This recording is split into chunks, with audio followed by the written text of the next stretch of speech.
after my family's crushing debt became my price to pay forever. What would you do if the only way to save everything you loved was to surrender yourself to the most dangerous man alive? Tonight's story follows Serena Ashcroft, a woman who thought she was walking into her execution only to discover she was walking into something far more complicated than death: a forced marriage, a fabricated debt, a conspiracy that reaches back years before she was born. Stay until the very end, because nothing in this story is what it seems. If this hits you, hit that like button and drop a comment telling me what city you're watching from. I want to see how far this story travels. The night they came for her, Serena was still at her drafting table. It was past 11, and the overhead light in her father's old office had been flickering for 3 weeks. She kept telling herself she'd replace the bulb, kept not doing it, kept working under that stuttering yellow glow, because the alternative was going home to an empty apartment and staring at the ceiling until exhaustion finally won. She had a presentation in the morning, a city contract bid that the Ashcroft Construction Group desperately needed to win. 17 employees depending on payroll clearing by Friday. A stack of past due vendor invoices shoved into the bottom drawer of her desk because she couldn't stand looking at them. She heard the lobby door first, the particular sound of it, not the polite push of a late worker or a cleaning crew, but the controlled, deliberate entry of people who already knew the building was empty except for her. Serena set down her pencil. She didn't move. She sat very still in the flickering light and listened to footsteps crossing tile, and something ancient in her body recognized what those footsteps meant before her conscious mind caught up. They were even, unhurried.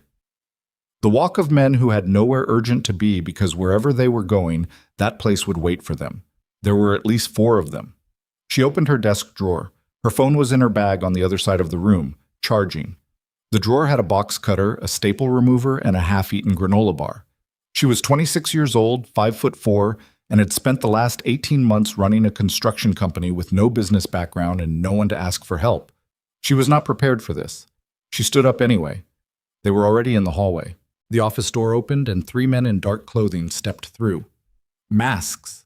Not the cheap Halloween kind, but clean black fabric. Professional. The kind that communicated this is not personal, even as it clearly was. The 4th man came in behind them, and he wasn't masked. He was around 50, with a broad, flat face and the kind of stillness that came from having been frightening for so long, it had become restful. "Serena Ashcroft," he said. Not a question. "Yes." Her voice came out steady. She was surprised by that. "My name is Gregor. I represent a financial interest that your family currently owes." He had an accent she couldn't place exactly. Eastern European, worn down by years of American life until only the edges remained. He reached into his jacket and produced a folded document, which he set on her drafting table without coming any closer. "Perhaps you'd like to review the terms." She looked at the document. She didn't touch it. "My uncle managed the company's finances," she said. "Whatever this is, it should go through him." "Your uncle managed to leave the country 4 days ago," Gregor said, "with 3 passports and, we estimate, approximately $40,000 in cash. He's not expected to return." The room felt like it tilted 2 degrees. Serena put her hand on the edge of the drafting table and kept her face very still. "How much?" she said. "The principal debt is $4.3 million. He said it the way someone else might say the weather was going to be clear tomorrow. With accrued interest and penalties for your uncle's departure, the total obligation is closer to 5.7. That's not possible. But even as she said it, she thought about the past 8 months. The vendors paid late. The contract delays she'd blamed on supply chains.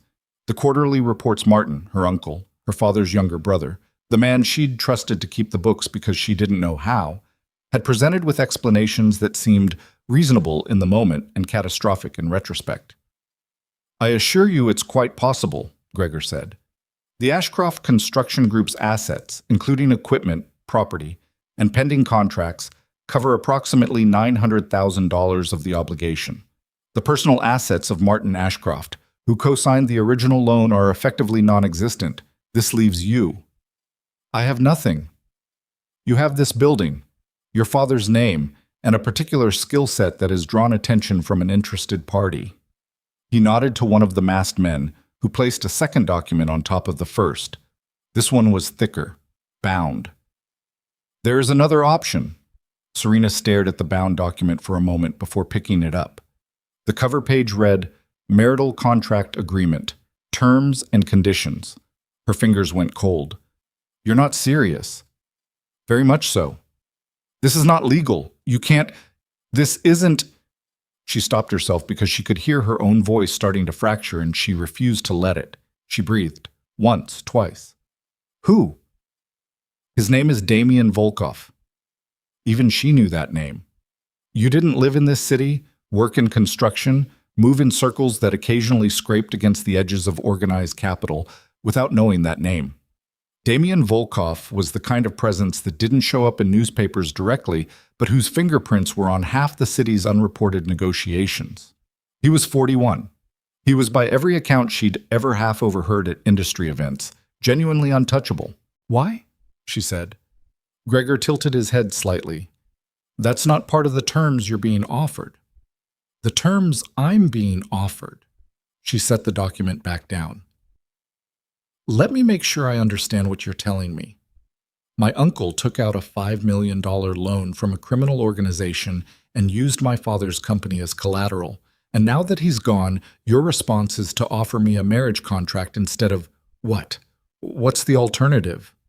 Gregor looked at her for a long moment. He didn't say anything. He didn't have to.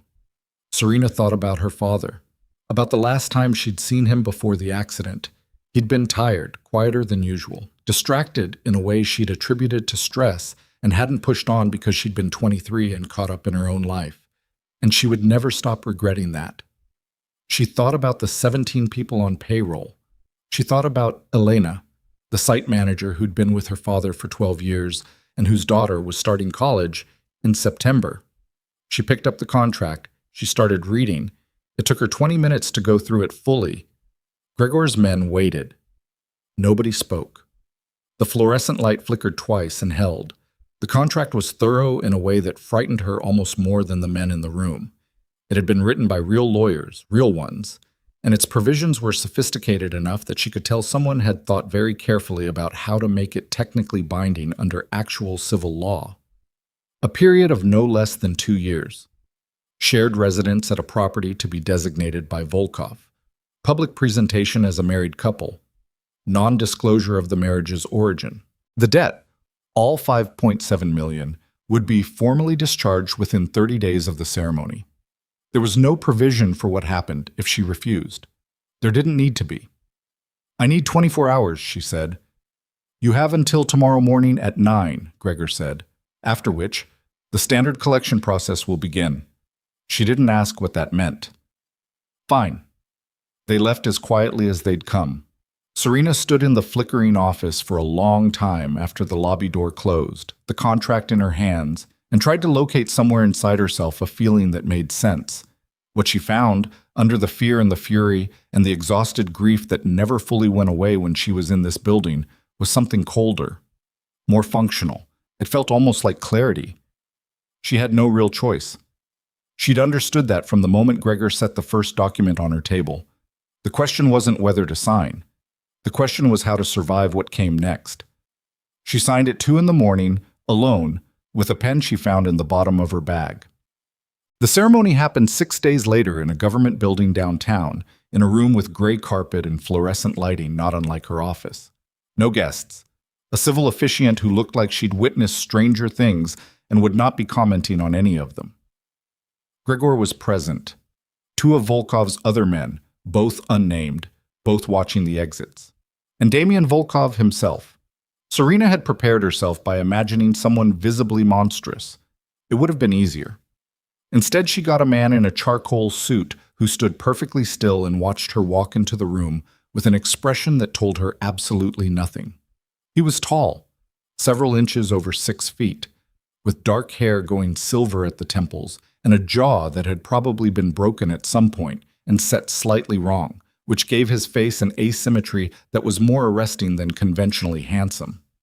His eyes were a gray so pale they looked almost colorless in the flat office lighting. He didn't extend his hand. Neither did she. "Miss Ashcroft," he said, His voice was low and precise, no wasted movement in it. Mr. Volkov. The officiant cleared her throat gently. They stood side by side and spoke the required words. When she said, "I do," Serena kept her eyes straight ahead and thought about the 17 people on payroll, about the company her father had spent his life building, about the choice that was not a choice. She didn't shake. She was proud of that later, in a small and private way. Afterward, in the parking structure, Damien's driver loaded her 2 bags into the back of a black SUV without comment. Damien held the door open. It was the most courtesy he'd shown her. "Ground rules," he said, as the car pulled out of the structure into gray morning light. He was looking out the opposite window. "You have full access to the residential property. Staff will answer to you for household matters. You'll attend necessary events. You won't access my office, the lower floors, or any communications equipment you aren't given explicitly. In return, you'll be safe, the debt is cleared, and you'll have the resources to restructure your company's operations." Serena looked at the side of his face. "And?" He turned then. "And?" "That can't be everything. People don't engineer $5.7 million marriage contracts because they need a dinner date." Something moved in his expression. Not warmth, exactly. More like recalibration. The look of someone adjusting their assessment slightly upward. "There are business reasons," he said, "for the arrangement to appear legitimate." "Appearance of legitimacy." She nodded slowly. "That makes more sense." He turned back to the window. She looked at her hands. The estate was 40 minutes outside the city, behind a gate and a quarter-mile of paved private road lined with bare-limbed trees that in spring were probably beautiful, but right now looked like a formal procession towards something final. The house itself was enormous. Georgian revival, 4 stories, wings extending in both directions from a central entrance. Immaculately kept. Cold in the way that very large, well-maintained houses are cold, not from temperature but from the absence of accumulated life. A woman named Vera met her at the door. 60, sharp-faced, with silver hair pinned back and the practiced neutrality of someone who had served volatile people for a long time and survived it by becoming unreadable. "Your rooms are on the 3rd floor east wing," Vera said. "Breakfast is at 7, dinner at 8 unless Mr. Volkov's schedule changes. I'll show you around today, and after that you can explore as you like." "The lower floors?" Serena said. Vera looked at her. "As Mr. Volkov indicated." Right. She'd been half-testing. She already knew the answer. Her rooms were a sitting room, bedroom, and private bathroom. Together they were larger than her apartment had been, and someone had clearly been informed about her work because there was a drafting table set up near the east-facing windows with proper lighting and a set of architectural supply drawers she hadn't asked for. She stood looking at it for a moment. She didn't know what to make of that. The first week passed in a strange, structured silence. She saw Damien at dinner most evenings. He arrived at 8. They ate in a dining room that could seat 20 with only the 2 of them, and he asked her questions that were simultaneously impersonal and oddly specific. Her approach to site planning, her experience with municipal permitting, her opinion on a particular design trend she'd used in a project her firm had completed the previous year. He had clearly read about her company. "Why do you know this much about my work?" she asked, on the 4th evening, setting down her fork. He cut a piece of meat with surgical precision. "I know things about people I enter into arrangements with." "We didn't exactly enter into this voluntarily." "I did," he said. That stopped her. "What does that mean?" He looked at her for a moment. "It means the arrangement was presented to me as beneficial, and I agreed to it. The details of how your end was managed were not something I involved myself in." "The details?" She kept her voice even. "You mean the masked men and the debt ultimatum and the 9 a.m. deadline?" "Gregor's methods are his own." "Gregor works for you." "He does." He didn't look away. "That's a fair point." She hadn't expected the concession. She didn't know what to do with it. She picked up her fork again and they finished dinner without speaking, which was somehow less uncomfortable than the conversation had been. She started noticing things in the second week. It was her nature. She was an architect, trained to read structures, to understand what a building's proportions said about the intentions of the people who designed it. She applied the same attention to the estate and to the rhythms of the people inside it. Damien's security staff was larger than it needed to be for a private residence. That much was obvious. But what struck her was the particular composition of it. Younger men and women, almost all of them, none of the veteran hard cases she'd expected. A woman on the night rotation who walked with a cane and ran what appeared to be English language tutoring sessions for 2 of the ground staff on Tuesday afternoons. A cook, barely 30, with culinary school tattoos on his forearms, who had come, she gathered from Vera's indirect comments, from a situation that was not good and was now considerably better. She mentioned none of this. She kept her observations in her own head and kept doing her work and kept having dinner with a man she didn't understand. One afternoon in the second week, she was reviewing site drawings at her drafting table when she heard shouting below, not inside the house, but on the grounds. She went to the window and saw 2 of the security staff physically separating a third from someone who appeared to be a delivery driver. The delivery driver was shaking. And then Damien was there. She hadn't seen him come out, and whatever he said to his security man was quiet and contained, said without visible anger, and the security man who'd been involved went very still and then nodded once and stepped back. Damien walked the delivery driver to his truck himself, stood there while the man collected himself, said something that made the man's shoulders drop from around his ears, watched him drive out through the gate. Then he turned and looked up, and Serena was standing in her window like she'd been watching the whole thing, which she had, and she didn't step back. Neither did he. He held her eyes for a moment, and then he went back inside. The first threat came on a Wednesday. She found it slipped under her sitting room door sometime overnight. A folded piece of paper, unaddressed, that said only, "You should have taken the other option." She stood holding it in the early morning light, in bare feet, coffee going cold on the table, and felt the specific quality of cold that comes from understanding you are in danger from a direction you can't see. She could tell Damien. She could say nothing and try to identify the source herself. She could treat it as misdirection. She weighed these options the way she weighed competing constraints on a structural problem, looking for load paths, looking for where pressure concentrated. She told him. Not because she trusted him. Because inside this house, he was the only resource she had, and burning resources out of pride was a luxury she couldn't afford. She handed him the note at breakfast. He read it. His face didn't change. "When did you find this?" "This morning. It was under my door." He looked at it for another moment, then set it down. "I'll look into it." "That's all?" "What would you prefer?" "I'd prefer to know whether this is something I need to be actively afraid of or something that's been handled," she said. He looked at her across the table. The morning light came through the tall dining room windows and made his pale eyes look even lighter. "It's handled," he said. "How?" "You don't want those details." "I might surprise you." He studied her for a moment.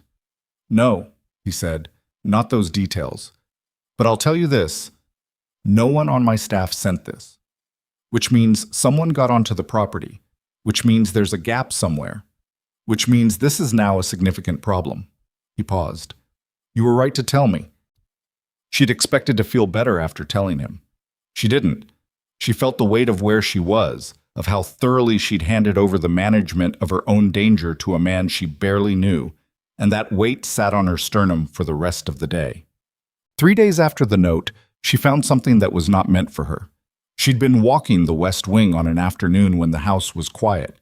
Damien was out, most of the staff were elsewhere, and she'd been doing what she'd been doing for 2 weeks, which was reading the structure of the place, understanding it the way she understood buildings. She'd found a door that didn't match its frame, a 1/4 inch off, which meant either the frame had shifted or the door was newer than the surrounding wall. She'd pressed on it without thinking, the way you press on a thing that doesn't quite fit, and it had opened. It led to a staircase going down. Not to the lower floors she'd been told were off limits, but to a landing between floors that she hadn't known existed. And on that landing was a room with a table, and on that table was a laptop, and on the laptop screen, which had not gone to sleep because it had been running a cycling display, was a series of financial documents.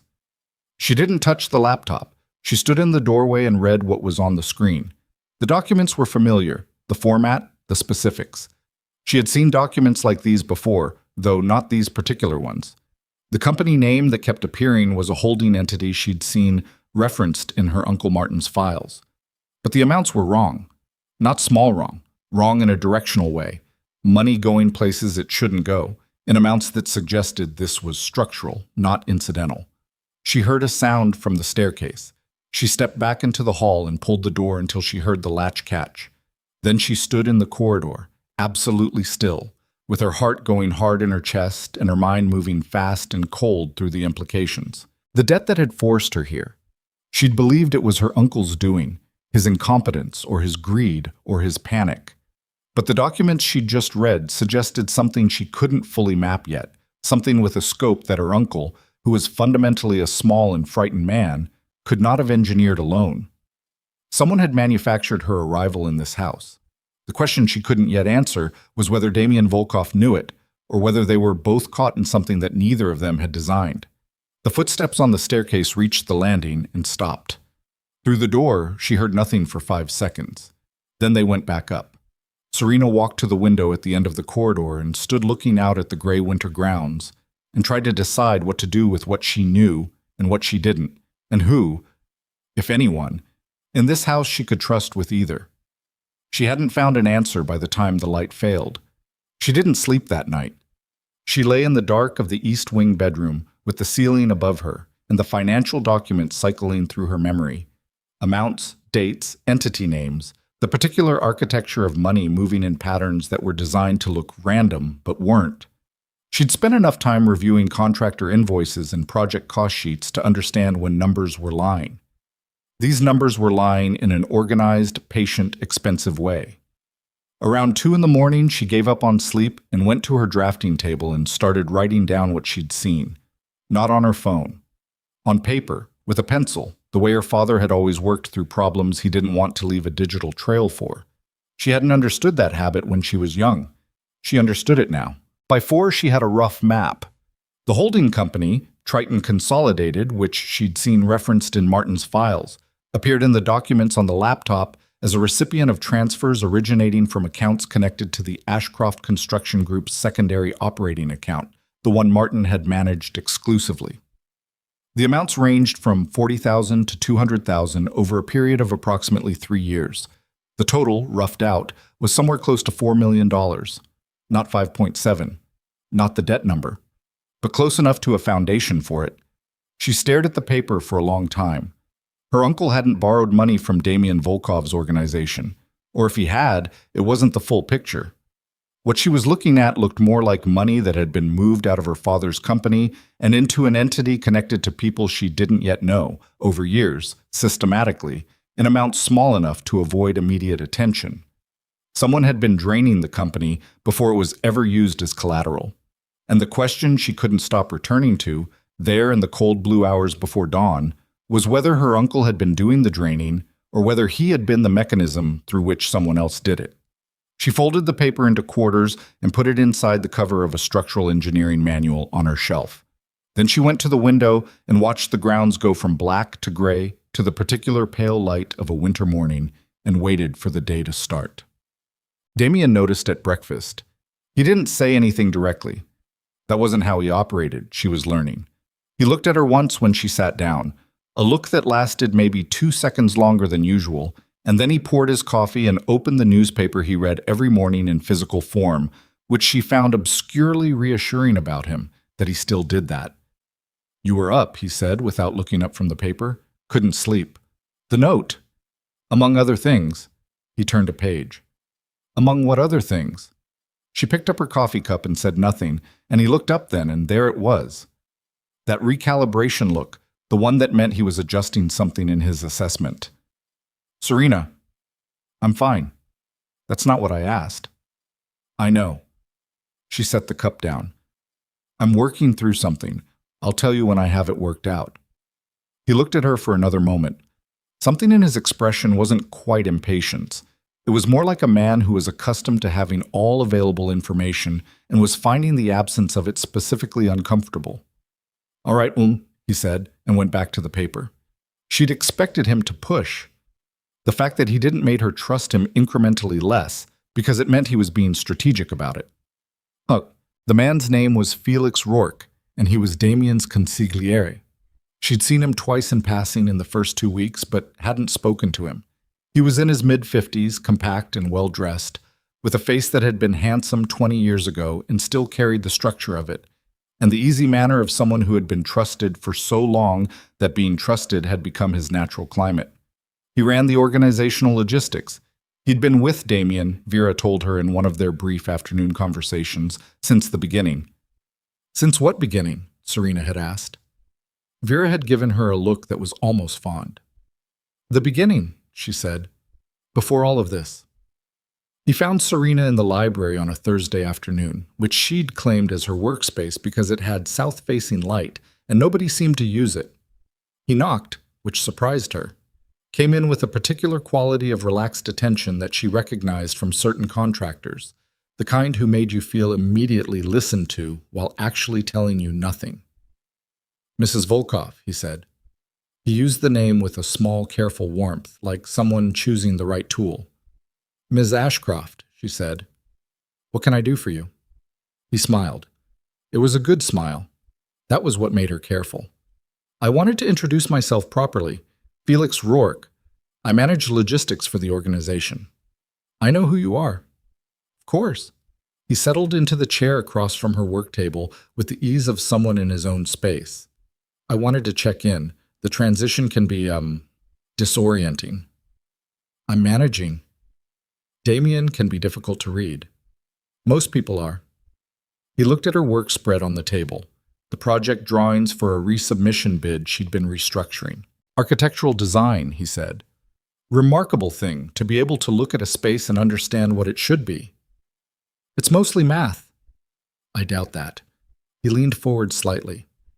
If you need anything that might be difficult to bring to Damien directly, I want you to know you can come to me. I've been navigating his particular silences for a long time. Serena put her pencil down. She looked at him. That's generous, she said. Just practical. You're part of the household now. Why would there be things I'd find difficult to bring to Damien directly? The smile stayed in place, a fraction of a second longer than it should have. New environments, he said. New dynamics. There's always an adjustment period. Sure, she said. I'll keep that in mind. After he left, she sat very still and looked at the space he'd occupied and thought about the note under her door and the documents on the laptop and the shape of what she didn't know yet, and she felt something settle in her chest that was not comfort. She didn't mention Felix's visit to Damien that evening. She wanted to watch a little longer first. The second threat wasn't a note. She was returning from the South Grounds on a Saturday afternoon. She'd taken to walking the estate's perimeter, partially for the air and partially because she was reading the landscape the same way she read buildings, understanding the property's logic, its sightlines and gaps, when she heard the vehicle. It was on the access road that ran along the east boundary, the one the ground staff used for equipment. A black sedan, moving slowly. She wouldn't have noticed it except that it stopped when she came into view, sat there for 5 seconds, then turned around and went back the way it came. One of Damien's security team was with her, a young woman named Cass who'd been assigned as her shadow without ceremony or explanation, who ran with a kind of compressed physical precision that suggested a background Serena didn't ask about. Cass clocked the car immediately. Inside, Cass said. What was inside, please? Not a request. She put herself between Serena and the road without appearing to think about it. They went back through the east entrance. Cass spoke into an earpiece and clipped half sentences. By the time they reached the main hall, 2 more security staff were moving through the house in a pattern that was clearly established, practiced, executed without visible panic. Damien appeared from the direction of his office. He looked at Cass first. Vehicle? Black sedan, no plates visible. East Road. Stopped for approximately 5 seconds on visual contact with Ms. Ashcroft. Departed without incident. He looked at Serena. Are you hurt? I was 40 feet away from it. Are you hurt? No. She looked back at him. This is the second incident in 8 days. I know. Do you know who? His jaw tightened slightly. I'm working on it. That's the second time you've said you're working on it. It's the second incident, he said, and there was something in his voice that was almost not quite an apology. More like an acknowledgement that the response wasn't adequate and he knew it and couldn't yet do better. She held his eyes. What do you actually know? He looked at Cass. Cass excused herself with the practiced invisibility of someone who'd learned when to disappear. Then Damien looked back at Serena and she watched him decide something. Come with me, he said. The office he took her to was on the second floor, not the restricted lower levels. A working office, functional and deliberately sparse, with a single large desk and a wall of monitors she wasn't going to ask about. He pulled a chair to the side of the desk, rather than putting it across from him, which she noted. Someone inside the organization is feeding information outward, he said. Not preamble, just the fact. Since when? Since before you arrived. She processed that. Since before I arrived. So this isn't about me specifically. I believe you've become useful to whoever it is, he said, either as leverage or as a target. I'm not yet certain which. What's the difference? Leverage means they want to use pressure on me through you. Target means they want to remove you before you become a problem. She kept her face still. Before I become a problem, why would I be a problem? He looked at her for a long moment. That's what I'm trying to determine. It was the most honest thing he'd said to her since the car ride from the ceremony. She could feel the weight of what he wasn't saying, the mass of information he was holding back, and she sat with it for a moment and then decided. Triton Consolidated, she said. Something happened in his expression. Not surprise exactly, more like a door opening a centimeter. Where did you hear that name? He said. I've seen it in documents, connected to my family's accounts. Which documents? Does it matter which? Yes, he said. It matters significantly which. She looked at him. He looked back. The monitors hummed. Outside the window, the bare trees stood in the late afternoon gray. Your laptop, she said. The room off the West Wing landing. The quality of the silence that followed was particular. He didn't move. His breathing didn't change, but something in him went very, very still in the way that water goes still before it freezes. That door, he said, is supposed to be locked. It wasn't. Another silence. What did you see? Financial transfers. Triton as recipient. Originating accounts connected to the Ashcroft Construction Group's secondary operating funds. She paused. I didn't touch anything. I read the screen from the doorway. He turned away from her then, toward the window. She watched his hands. One on the desk, flat, still. A man containing something. How long have you known about Triton? She asked. Long enough. That's not an answer. No. He was quiet for a moment. Long enough to know that the connection to your family's accounts is either a coincidence, which I don't believe in, or a deliberate construction, which means someone wanted that connection to exist. He turned back. Someone wanted me to see those accounts, or wanted someone to see them and lead me to them. Or, Serena said, someone wanted me to see them. He looked at her sharply. The door wasn't locked, she said again. I push on doors that don't fit their frames. It's a professional habit. But what if it wasn't a failure of the lock? What if someone left it unlocked, knowing I'd eventually walk the West Wing?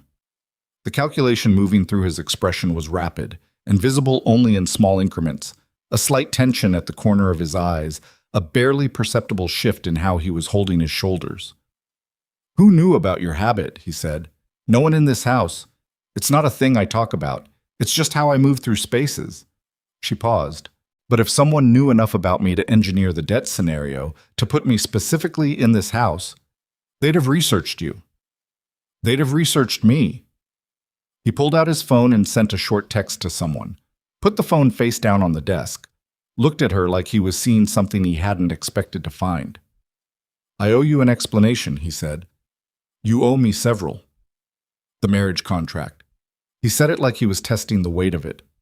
I agreed to it because I was told you approached Gregor's people directly, that your uncle was in serious arrears and had nominated you as the point of contact for resolution. Serena stared at him. I never spoke to Gregor before the night he walked into my office. I know that now. Who told you I had? Felix, he said. The name landed in the room and stayed there. She thought about the library, the good smile. If there's anything you find difficult to bring to Damien directly, the practiced ease of a man in his own space. Felix Rourke told you I initiated contact, she said slowly. He manages incoming requests. It would have come through him. His voice was level, but something underneath it wasn't. He presented me with the arrangement, said you were motivated, that you understood the stakes. I thought... He stopped. You thought what? I thought it was cleaner than the alternative. He looked at the window again. I don't bring civilians into this. It's a principle I've held for a long time. I told Felix that. He said you weren't exactly a civilian, that your family's connection to the accounts made the situation more complicated. I agreed without... He stopped again. Without verifying, she said. Without verifying. The word sat between them like an object neither of them wanted to pick up. 20 years, he said quietly. Not to her exactly, to something else. He has been in my organization for 20 years. That's why you didn't verify. Yes, she understood then, in a way she hadn't expected to understand. The particular texture of a betrayal that had been accumulating for years without revealing itself. The way a structural fault in a building can exist through decades of normal load and only announce itself when the conditions are finally right. She understood it because she'd lived something adjacent to it with her uncle, had trusted Martin because he was family, and because trusting him had been easier than learning to do what he did, and she'd paid for that in a way that had brought her here. What happens now? She said. Now I need you to tell me everything you remember from those documents, he said. Exactly. In order. And then? And then I need to understand what Felix was trying to show you, or hide from you, or both. They worked for 3 hours. She talked and he listened, and occasionally he asked a precise, targeted question, and she answered it and he went back to listening. He had a particular quality of attention. He gave it completely, without fidgeting, without the reflexive reaching for phones that was everyone's habit now. She found herself noticing this, found herself noticing other small things. The way he kept his coffee on the far side of the desk away from the papers, the way he said, "Say that part again," when she hit something he wanted to be sure he had right, the particular economy of his reactions when she said something that landed, not a big response, just a slight forward lean, a contained realignment of focus. By the time they were done, it was dark outside, and Vera had sent someone up to say dinner was going cold. The loan documents Gregor showed me, Serena said, gathering the notes she'd been referencing. I need to see the originals. I'll get them. Tonight. He looked at her. Tonight, he agreed. She stood up, moved toward the door, then stopped. Damien. It was the first time she'd used his name without the surname.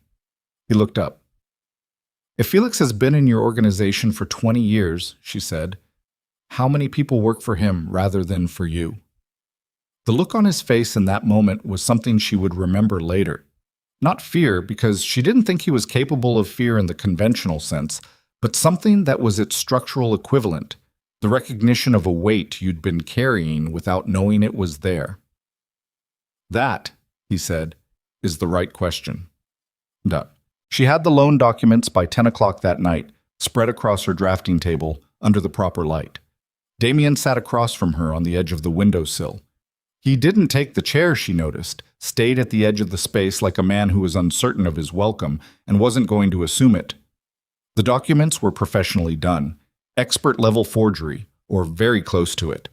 The notary stamps were real, which meant either the notary had been paid or someone had access to a legitimate notary and had manufactured the occasion.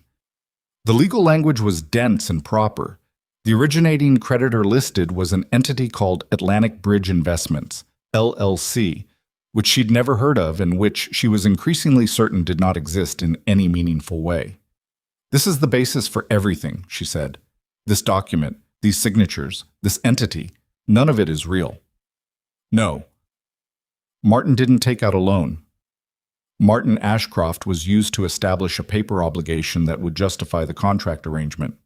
Damien said it flatly, like he was reading terms aloud. Your uncle may or may not have known what he was part of. I don't know yet. He's gone either way. Either way. She pressed her thumb against the notary stamp, lifted it. The ink was right. The embossment was right. Someone had spent real money on this. This level of construction, she said. This isn't someone improvising. This was planned. At least a year ahead, Damien said, possibly more. So somebody decided at least a year ago that they needed me specifically in this house. Not just any leverage, not just any contract marriage. Me. The daughter of... She stopped. She looked at the documents, then she looked up. My father, she said. Damien was watching her. My father's company. The specific accounts. The connection to Triton. Somebody didn't want the Ashcroft Construction Group. They wanted something connected to my father, something specific. She could hear her own breathing, the way it had gone shallower. He died 18 months ago. The debt documents are dated 14 months ago, which means someone knew what they were looking for before they started building the paper trail to justify getting you close to it, Damien said. She stood up, walked to the window. Outside, the grounds were dark and very quiet, the perimeter lights throwing long shadows from the bare trees. Somewhere out there, presumably, Cass or someone like Cass was making rounds. Somewhere in this house, Felix Rourke was doing whatever he did at 10 o'clock at night, 20 years of proximity to power having made him invisible in it. My father was building something, she said, before he died. He was distracted, tired, working on something he wasn't talking about. I assumed it was the business. She turned around. What if it wasn't the business? Damien said nothing. He was watching her with that complete attention. What if he had something, or knew something, and someone needed access to it, and the only access left after his death was through me? She stopped. Is that what this is? Is that what I am in this house? Not leverage, not legitimacy? I'm a key to something I don't even know I'm holding? The silence that followed lasted long enough that she started to wonder if he was going to answer at all. Then his phone buzzed on the windowsill beside him. He looked at it. Whatever he saw made something change in his face. The contained, precise quality cracked, just briefly, just enough for her to see what was underneath it. Not panic, but something cold and furious and very focused. He stood up. What? She said. 2 of my captains just arrived at a safe house on the north side, he said. They're dead. He was already moving toward the door. Both of them. Clean. Professional.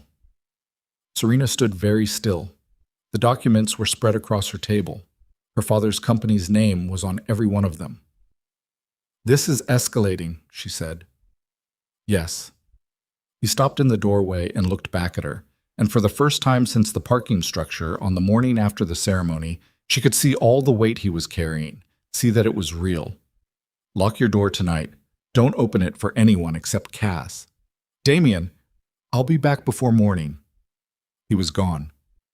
She stood in the lit room with the documents and the sound of her own heartbeat and the understanding settling into her chest like sediment that whatever she'd thought she was surviving when she signed that contract, the forced marriage, the debt, the loss of the company, the bare minimum of simply enduring this, it was not what she was actually inside. She was inside something her father had known about, something old enough and organized enough to reach across his death and into her life and maneuver her like a piece on a surface she couldn't yet see the edges of. She locked the door. She went to the drafting table and picked up the paper where she'd written her own notes, the amounts, the dates, the entity names, and she looked at them for a long time, and then she did something she hadn't done in 18 months, not since the hospital, not since the funeral, not since the first time she sat in her father's office chair and understood she was going to have to figure out how to be him. She let herself be afraid, just for a moment, just long enough to feel the real shape of it. Then she folded the paper, put it inside the engineering manual, and started making a list of every file her father had left behind that she hadn't yet had reason to open. She didn't sleep again. She sat at the drafting table until 3 a.m, going through her memory of her father's files. Not the business files, the personal ones, the ones she'd boxed and moved into storage after the funeral because she hadn't been ready to go through them, and then hadn't gone through them because there was always something more urgent, and she'd been using urgency as an excuse for 18 months. She made a list of what she remembered. Notebooks. A hard drive he'd used separately from the company system. A leather portfolio he'd carried everywhere in the last year of his life that she'd always assumed held project drawings. She didn't have any of it here. It was in a storage unit in the city, in her name, in a facility she'd been paying $47 a month to without thinking much about it, because $47 was not the problem she was dealing with. At 3:15, she heard the front entrance open. Footsteps on the ground floor. Damien's particular walk, the even, contained one. He didn't come upstairs. She heard him in the room below hers for a while, moving, and then silence. She waited another hour, and then she unlocked her door and went down. He was in the kitchen, which she hadn't expected, standing at the counter with a glass of water, still in his coat, looking at the wall in the focused, empty way of a man processing damage. There was a cut on the back of his left hand, cleaned but not bandaged, dried blood at the edges. "How bad?" she said. He looked at her. His eyes were very pale in the kitchen light. Marcus Chen and David Reyes. Both of them were senior captains. Both of them had been in the organization for over a decade. He paused. Marcus had a daughter, 8 years old. She didn't say she was sorry. It would have been true, and it would have been inadequate. "Do you know who sent the order?" "Working theory? Yes." He set the glass down. "Confirming it is a different problem." "Felix." Felix wouldn't dirty his hands directly. He'd use a contractor, someone with no traceable connection to the organization. His jaw moved. The method was professional, not emotional. That's the signature. She sat down at the kitchen table. He stayed at the counter, the distance between them feeling functional rather than cold. "Why Marcus and David specifically?" "Because they were loyal to me directly, not through the organizational structure, Taoshab. To me. They're the kind of men who would notice if instructions were being filtered, if the information I was acting on was being shaped." He looked at his hand, seemed to notice the cut for the first time. "Felix has been managing what I know for a long time. I need to understand how long." "You can't ask him." "No. And you can't move against him without knowing who else is aligned with him.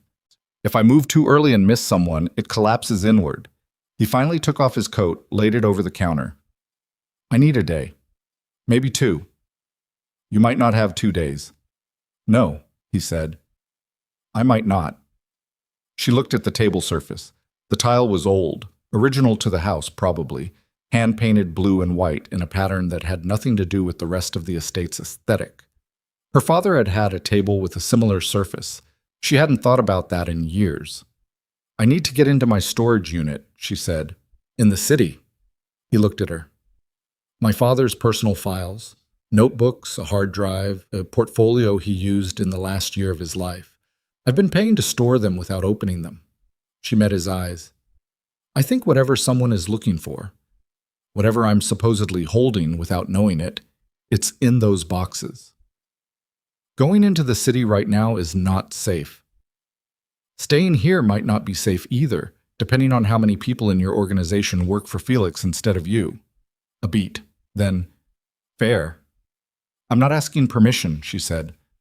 "I'm asking if you'll come." Something shifted in his expression. Not the calibration look, something different, something that had less calculation in it. "Tomorrow," he said. "Before dawn. Small team, people I trust independently of the organizational structure." He paused. "Get some sleep." "You first." The corner of his mouth moved. It wasn't quite a smile, but it was the closest she'd seen. "Good night, Serena." She went back upstairs and lay in the dark, and this time, eventually, she slept. They left at 4:45 in the morning before the ground staff came on, in a car she hadn't seen before, older, unremarkable, the kind of vehicle that disappeared in city traffic. Cass was driving. One other man, introduced only as Porter, was in the passenger seat. Damien was in the back with Serena and said almost nothing for the 40-minute drive, which she appreciated because she was conserving something and she didn't know yet what to call it. The storage facility was in an industrial district near the old port, the kind of neighborhood that had been going to gentrify for 15 years and kept not quite managing it. At 5:30 in the morning, it was empty and gray and smelled like salt water and diesel. The overnight attendant buzzed them through without looking up from his screen. Her unit was on the second floor. She hadn't been here in 7 months. The lock stuck the way it always had, and she had to jiggle the key in the specific way she'd always had to jiggle it. And then the door rolled up, and the smell of cardboard and dust and something underneath that she recognized, her father's aftershave, or the ghost of it, embedded in the boxes, which was such a small and stupid thing to be hit by at 5:30 in the morning that she had to stand in the doorway for a moment and just breathe through it. Damien stood behind her and didn't say anything. She was grateful for that. "Third row," she said. "The blue boxes on the left." There were 4 of them. She'd labeled them in the practical way she labeled everything, dad/personal/1 of 4, 2 of 4. She'd done it herself, 3 weeks after the funeral, in the clinical efficiency of grief's first practical phase, and she hadn't opened any of them since. She opened the first one now, on the floor of the storage unit with the fluorescent light above them, and Cass standing at the end of the row watching the corridor. Notebooks. The kind her father had used her whole life, medium, hardcover, the same green cover, dozens of them going back decades. She flipped through the top 3 quickly, site notes, meeting records, contractor specs. Familiar. She went deeper. Near the bottom of the box, she found one that was different. The same green cover, but the pages were denser, the handwriting tighter, less the quick site shorthand she knew, and more like something he'd been writing carefully. She opened it to the first page. The date was 14 months before he died. She sat on the floor and read. It took her 11 minutes. Damien crouched across from her and waited. She was aware of him only peripherally.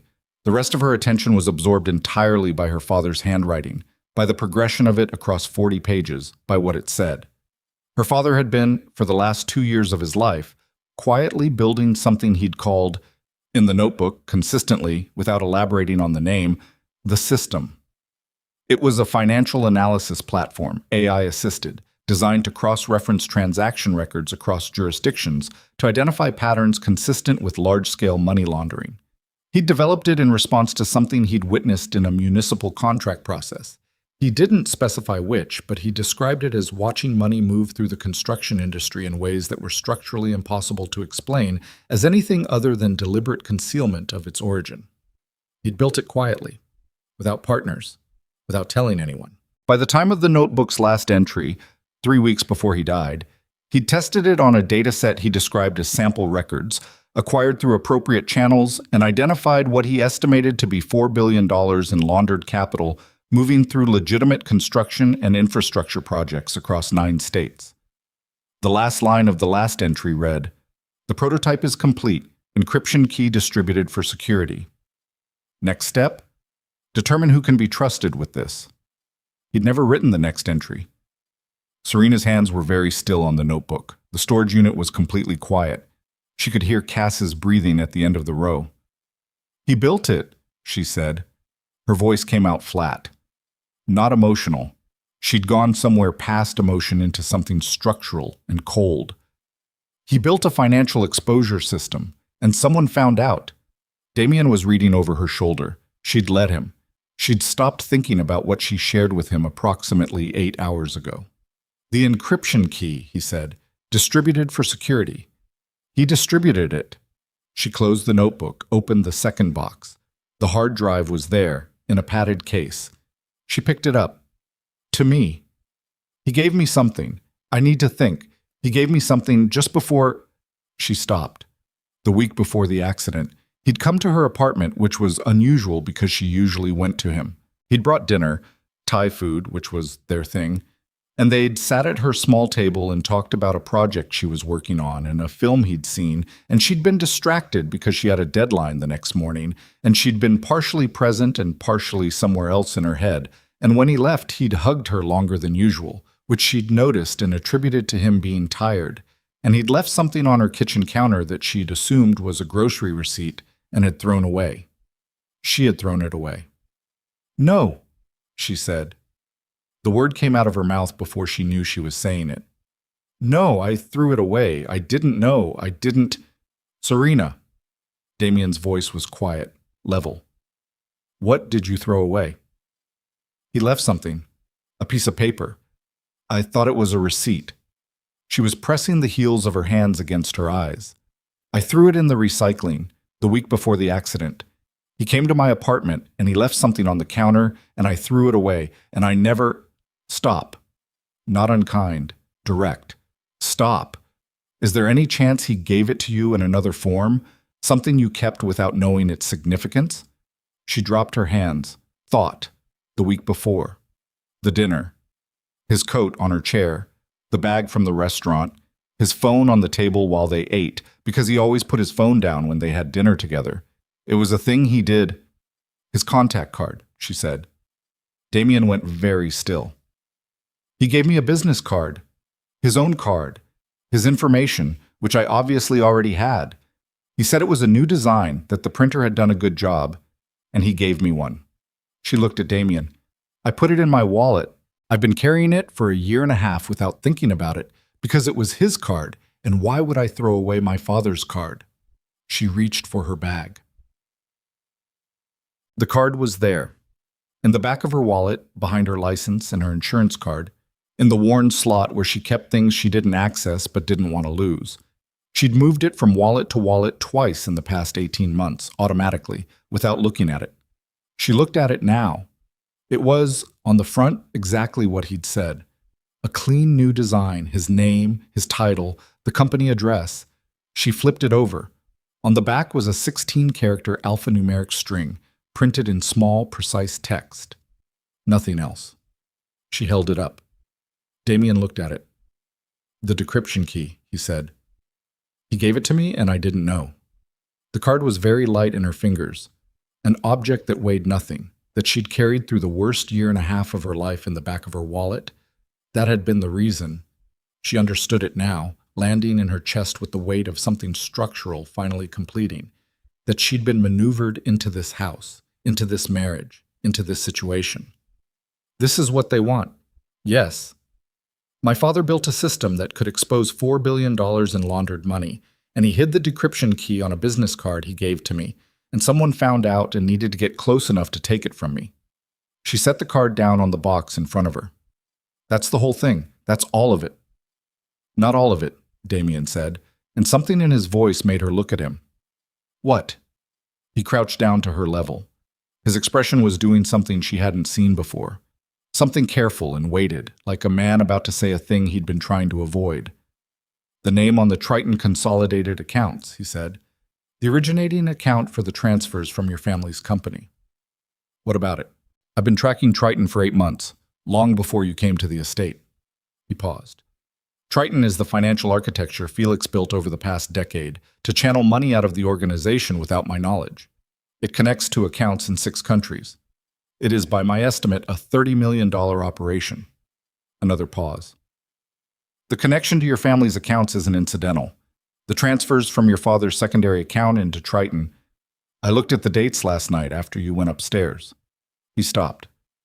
Tell me, she said. The first transfer happened 3 weeks after your father began developing the system, Damien said. Felix knew. Before your father finished building it, before the prototype was complete, someone told Felix what your father was doing, and Felix began positioning to intercept the product and eliminate the creator. The storage unit was very cold. She hadn't noticed until now. Felix killed my father, she said.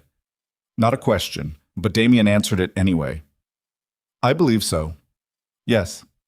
The silence lasted a long time. She was looking at the card, the 16 characters, her father's small, careful handwriting in the notebook. Next step, determine who can be trusted with this. And she thought about him at her kitchen table, putting his phone down so it wouldn't be a distraction. The deliberate ritual of that. A man who paid attention to the people he was with, who always had, who had been trying to give her something without endangering her by explaining what it was. He'd trusted her to hold it without knowing she held it. He'd trusted her to still be alive when it mattered. She picked up the card, put it back in her wallet, closed the wallet, stood up. We need the hard drive, she said. Her voice was completely steady. She noted this the way she noted structural things, registered it, filed it. And the notebooks, all of them. We take all 4 boxes. Damien stood, looked at her. Are you? I'm fine. She met his eyes. I'm very fine. I'm going to be fine for a little while longer, and then I'm going to need somewhere to not be fine, and I'll handle that when it happens. Right now, I need the boxes. He held her eyes for 1 second. Then he turned and signaled to Porter. Atsa. They were 20 minutes from the estate when Cass's earpiece lit up. Serena saw it happen. The small flinch of attention, then the controlled stillness that was worse. Cass kept driving. Her eyes went to Damien in the rearview mirror. Talk to me, Damien said. Perimeter breach at the estate, Cass said. Eastgate. Multiple vehicles. Security team is responding, but... She stopped. Started again. Gregor is on the line. He says he has orders. From whom? He says from you. The car went very quiet. I did not give Gregor orders tonight, Damien said. Cass nodded once. Didn't say anything else. Her hands on the wheel were perfectly steady. She took the next left instead of continuing straight, not toward the estate. What's happening? Serena said. Someone used my name to mobilize Gregor's team against the estate. Damien was already on his phone. If they're at the estate, they either know we're not there or they're establishing a position before we return. He got through to someone, spoke in clipped sentences she only half followed, something about the north property and the secondary access, and a name she didn't know. Then he ended the call and sat back. Felix, she said. Felix knows we went into the city. He knows about the storage unit. He's had someone watching you. He knows about the unit. His voice had gone to that particular register, cold, functional, moving through problem-solving without stopping at the emotion underneath it. He's moving now because he knows we have the drive and the notebooks. He knows we're close. How does he know what we found? Damien looked at her, then at Porter in the front passenger seat. Porter was a man of about 40, with a broad, impassive face and the particular build of someone who had spent most of his adult life doing physical work. He had been, she thought, completely silent for the entire trip. He was looking straight ahead. Damien said, Porter? Porter didn't turn around. Porter. Harder this time. Porter's shoulders moved, a small, resigned motion, barely perceptible. He turned around. His face was still impassive, but something underneath it had given up pretending. I'm sorry, he said. I have family. The gun was in Damien's hand before Serena had fully processed the statement. She didn't see him draw it. It was simply there. Who do you report to? Damien said. Felix. Quiet. Flat. A man who'd already accepted what came next. 6 months. He found out about my brother's debt. Said I could clear it by reporting on your movements. He looked at Damien without flinching. I didn't know about Marcus and David. I swear to you, I didn't know about that. What did you tell him tonight? That you went to the storage unit. That she had a card in her wallet. That you took 4 boxes. He paused. I sent the message when you were in the unit. I used the satellite phone in the glove compartment. Cass's hand went to the glove compartment and she pulled out a second phone, compact, the kind that ran off a separate network entirely, threw it into the back seat. Damien picked it up without lowering the gun, looked at the sent messages. Serena looked at the side of his face, at the gun, at Porter's resigned stillness. Where is Felix now? Damien said. He'll be at the estate by the time we get back. He has 12 men. He said, Porter stopped. What did he say? Porter looked at Serena. Porter, he said to secure the card and deal with the problem. The problem. She held very still. The box with the hard drive was on the seat between her and Damien. She could feel the corner of it against her knee. The safe house, Cass said, from the front. We can't go back to the estate. No, Damien agreed. He lowered the gun. Porter seemed to exhale very carefully. We're going to the warehouse on Callaway. From there, he looked at Serena. From there, we improvise. I need internet access, she said, and the hard drive. If my father's system is on this drive, and if I have the decryption key, you want to activate it. I want to understand what we actually have before Felix takes it away from us. She held his eyes. If that system is what my father thought it was, if it contains what the notebook says it contains, then it isn't just a weapon against Felix. It's evidence against everyone connected to Triton, every account, every transfer, every politician and executive and criminal organization that used that network for the past decade. Including evidence against me, Damien said. It wasn't a question. His voice didn't change on it. Probably, she said. Yes. He held her gaze for a long moment. She watched him work through it, watched the calculation move through him, and then something else come after it, something that wasn't calculation, something she didn't have a word for yet. All right, he said. Cass drove. Porter sat in the front seat with his hands visible on his thighs and said nothing more. The boxes rode in the back, and the hard drive was in the box, and the card was in Serena's wallet against her ribcage. And outside the windows, the city moved past, gray and ordinary, populated by people who would wake up in a few hours and go to work and not know that $4 billion of their world was built on a foundation of lies that her father had spent the last 2 years of his life trying to expose and had died for. She pressed her thumb against the corner of the box. He'd trusted her to still be alive. She intended to make good on that. The warehouse on Callaway was in a neighborhood that had been manufacturing something 40 years ago and was now mostly waiting to be something else. The building was 3 stories, brick, with loading bays on the ground floor and office space above. Functional, anonymous. The kind of building that appeared in no notable records. Inside, it was warmer than she expected and better equipped. A long table, workstations, a separate room she didn't look too hard at, a kitchen area with a coffee maker that had seen genuine use. Cass locked the doors. Damien made 3 phone calls in quick succession, then came and stood at the table while Serena set up the hard drive. Her laptop had not been in the storage unit. She'd had it in her bag, which she'd brought automatically, the habit of it, and she connected the drive and waited. Password protected. Of course. She tried his birthday. No. His company founding date. No. Her mother's name, her mother's birthday, their street growing up. No, no, no. She sat back and breathed and thought about who her father was, about what he would use, about the particular logic of him. She tried her own birthday. The drive opened. She sat looking at the folder structure for a moment, this organized, methodical record of her father's last 2 years, built with the same precision he'd built everything in his life. And then she opened the primary folder and found the program files and the data sets and the documentation, and at the bottom of the folder a file labeled simply 4S. She opened it. It was a letter, short. His handwriting, scanned. He'd written it by hand and scanned it, which meant he'd done it deliberately, chosen that form. She read it once, very fast. Then she closed it and put the laptop lid down and sat with her hands flat on the table and her eyes on the middle distance for 30 seconds, and Damien watched her from across the room and didn't ask. Then she opened the lid again.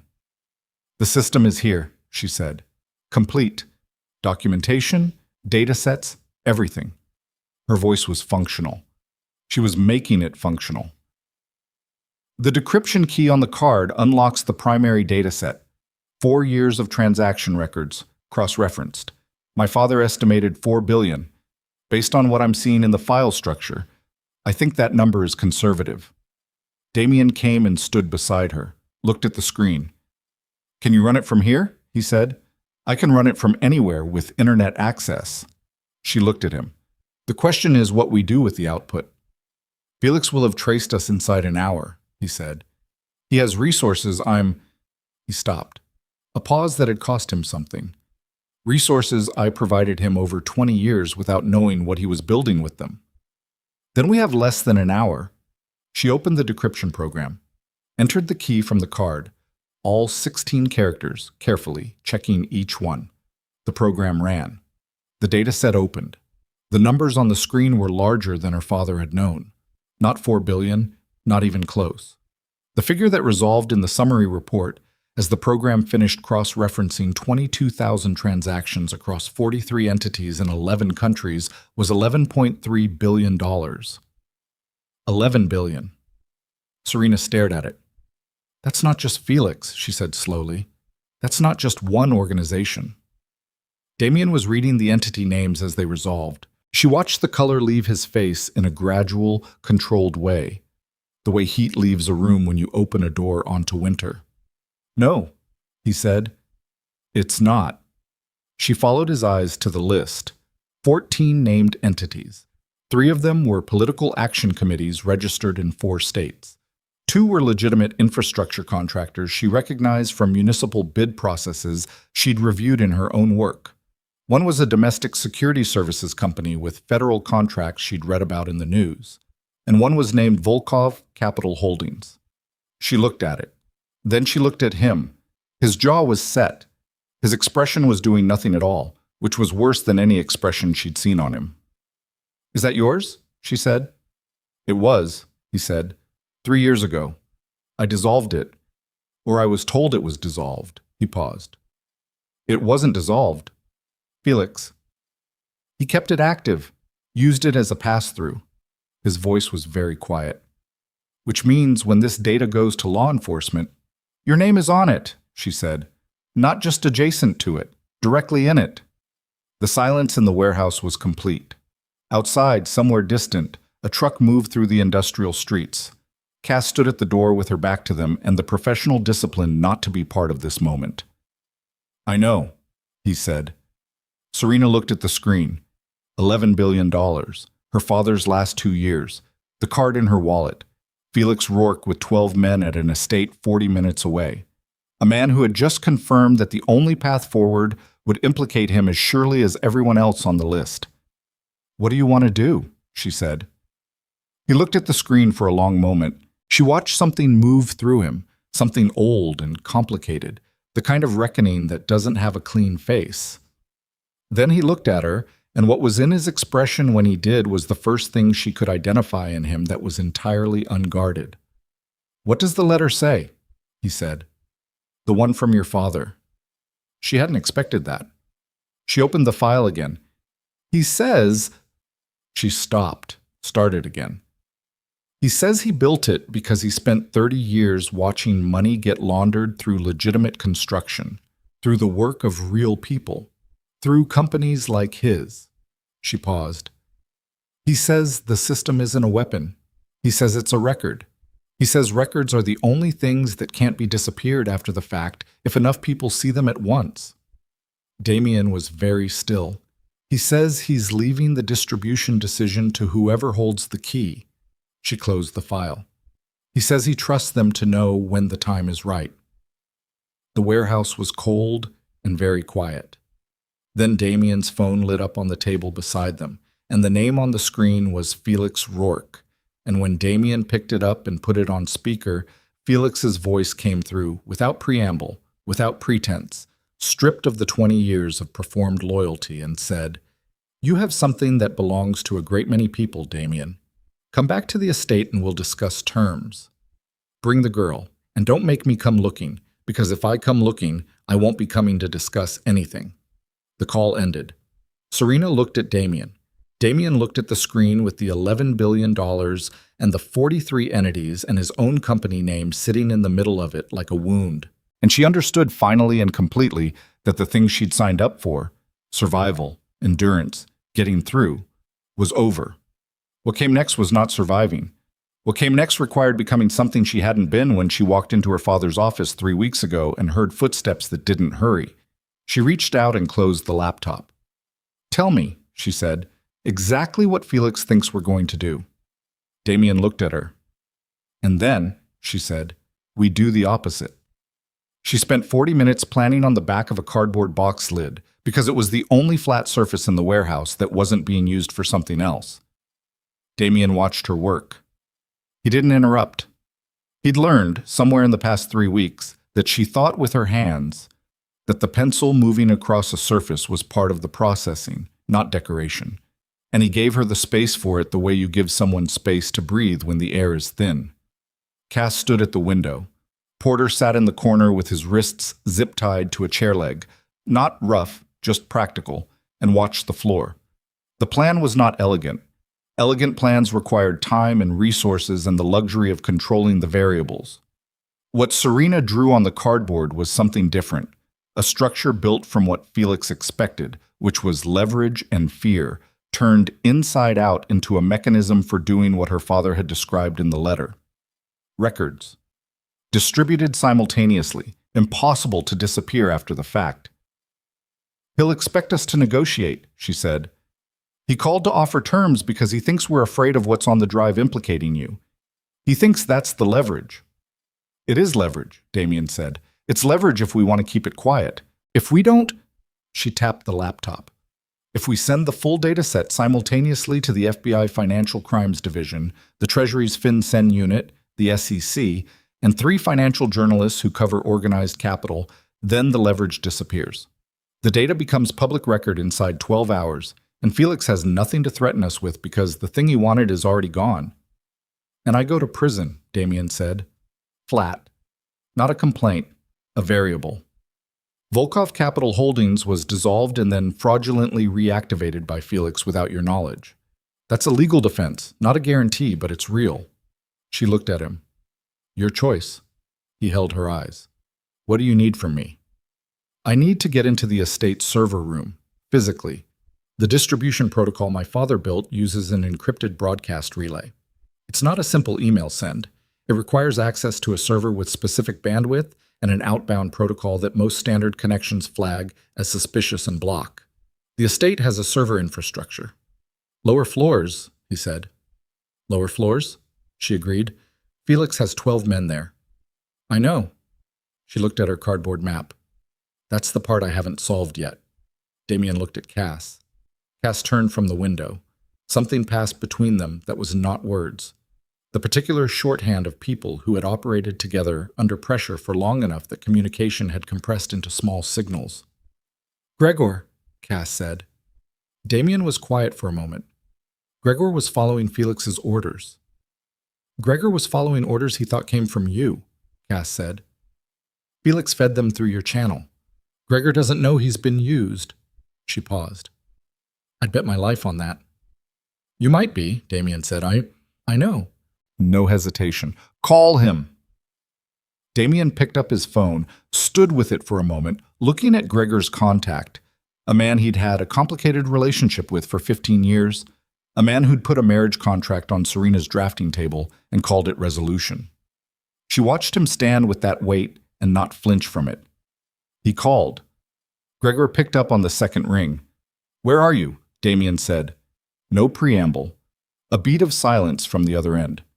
"The estate. East Wing. We're—" Gregor's voice was careful. "We're holding as instructed." "The instructions didn't come from me." A longer silence. She could hear Gregor's breathing change through the speaker, the specific quality of a man recalibrating something large. "Say that again, Gregor said.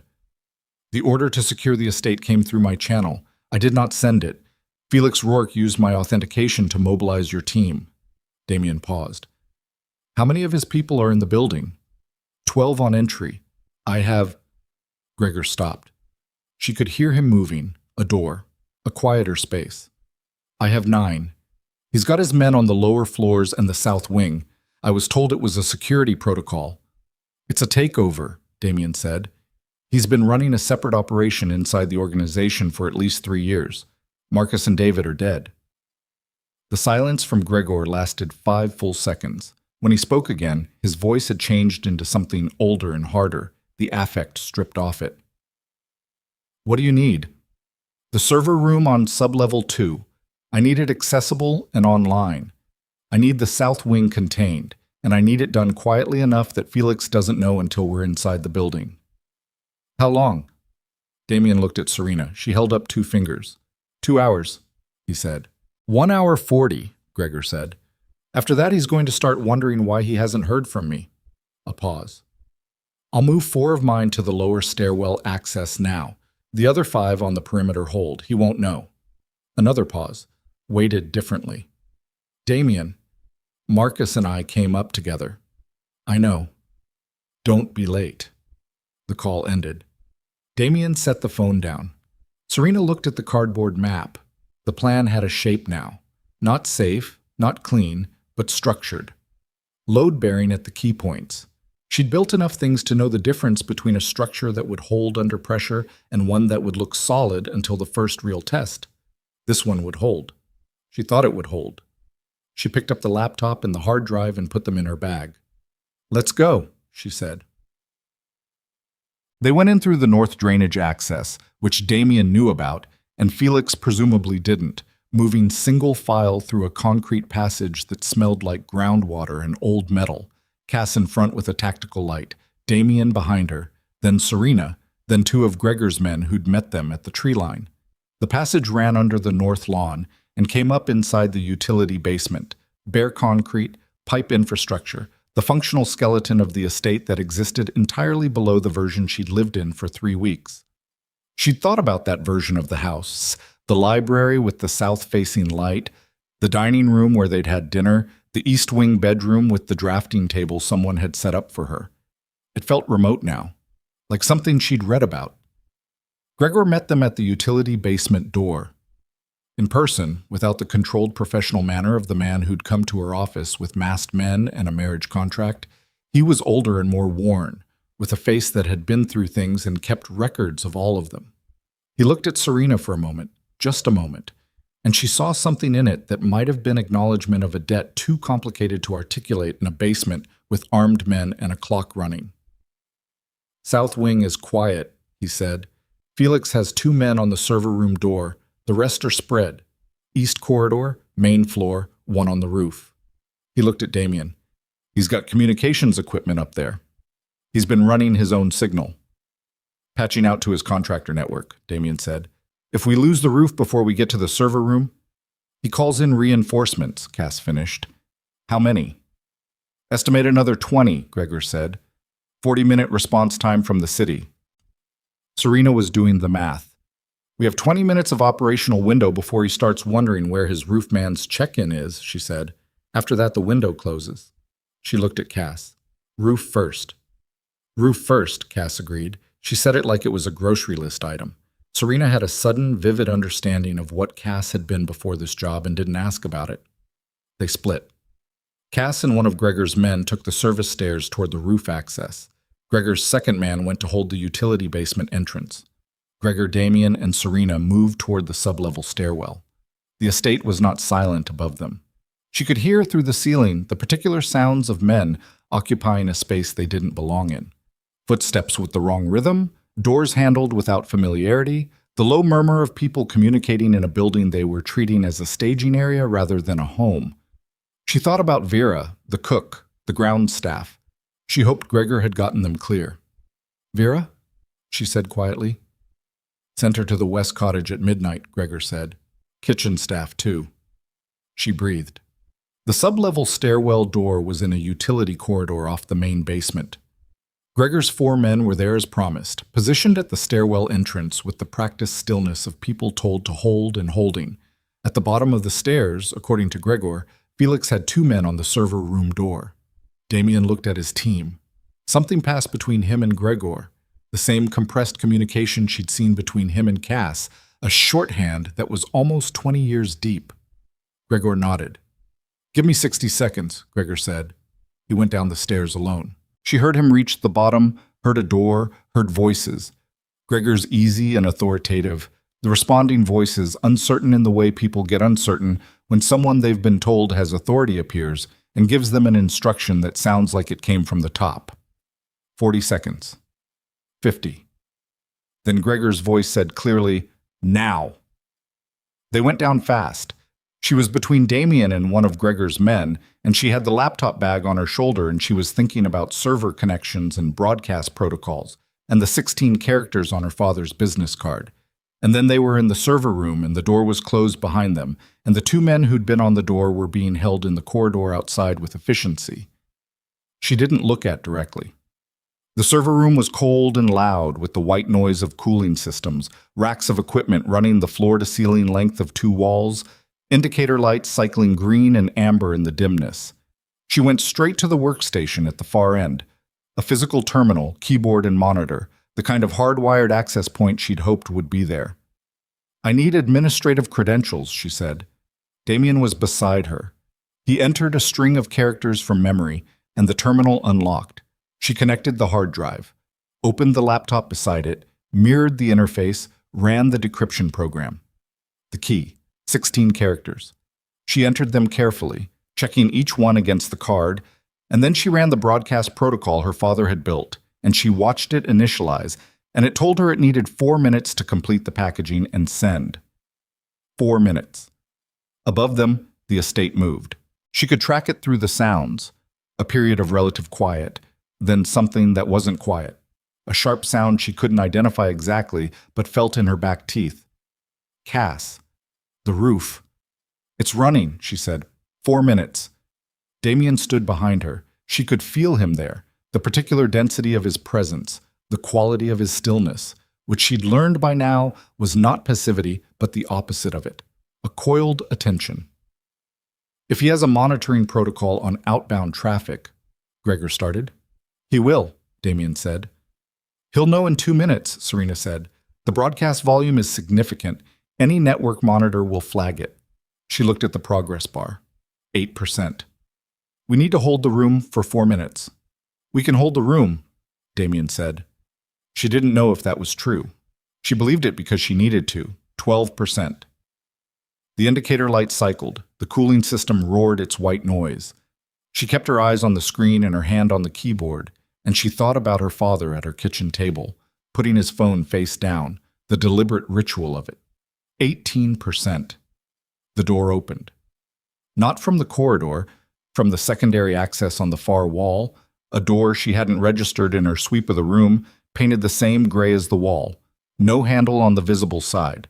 It opened and Felix Rourke came through it, and he had a gun in his hand and 2 men behind him, and the expression on his face was entirely without the easy warmth of the man who'd sat across from her in the library. Step away from the terminal, he said. Nobody moved. His eyes went to the screen, to the progress bar. 22%. She watched him calculate. Step away, he said again. It's already sending, Serena said. I can see that. His voice was very controlled. The broadcast can be interrupted. The server can be taken offline mid-transmission and the package degrades. It becomes incomplete. Incomplete data is not evidence. He looked at Damien.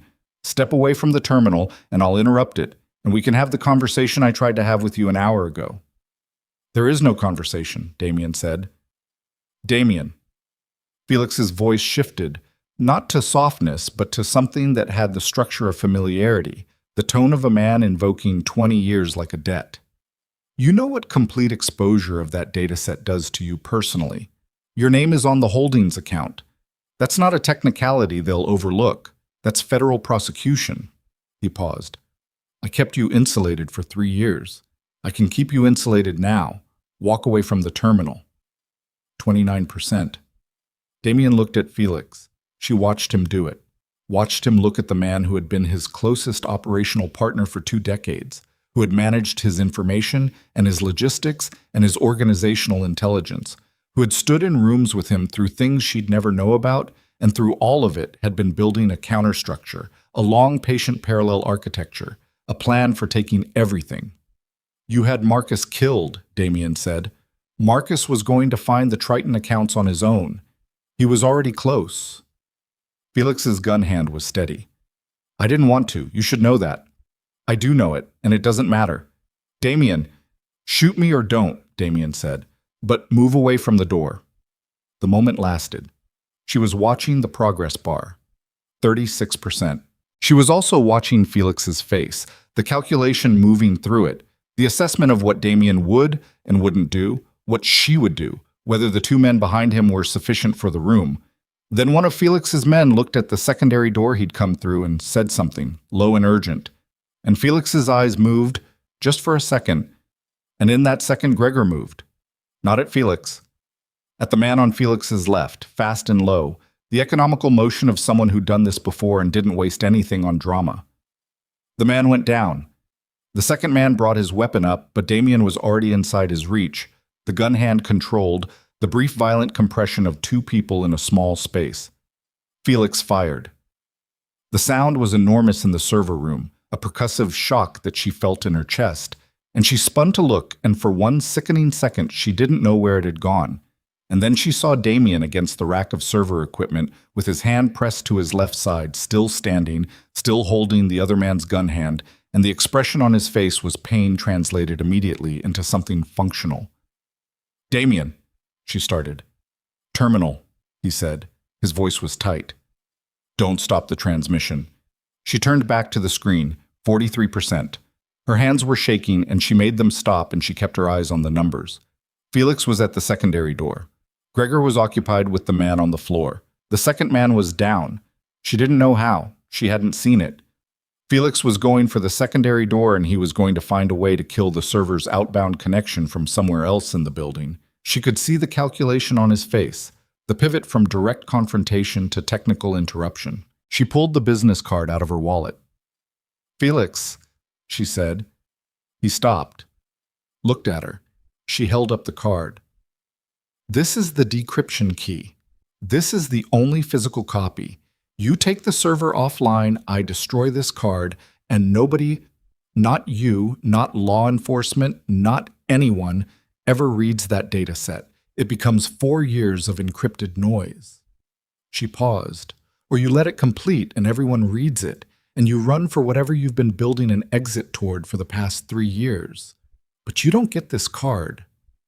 He looked at the card. At the screen, 49%. At her. "You'd destroy it," he said, "to spite me." "To protect the rest of it," she said.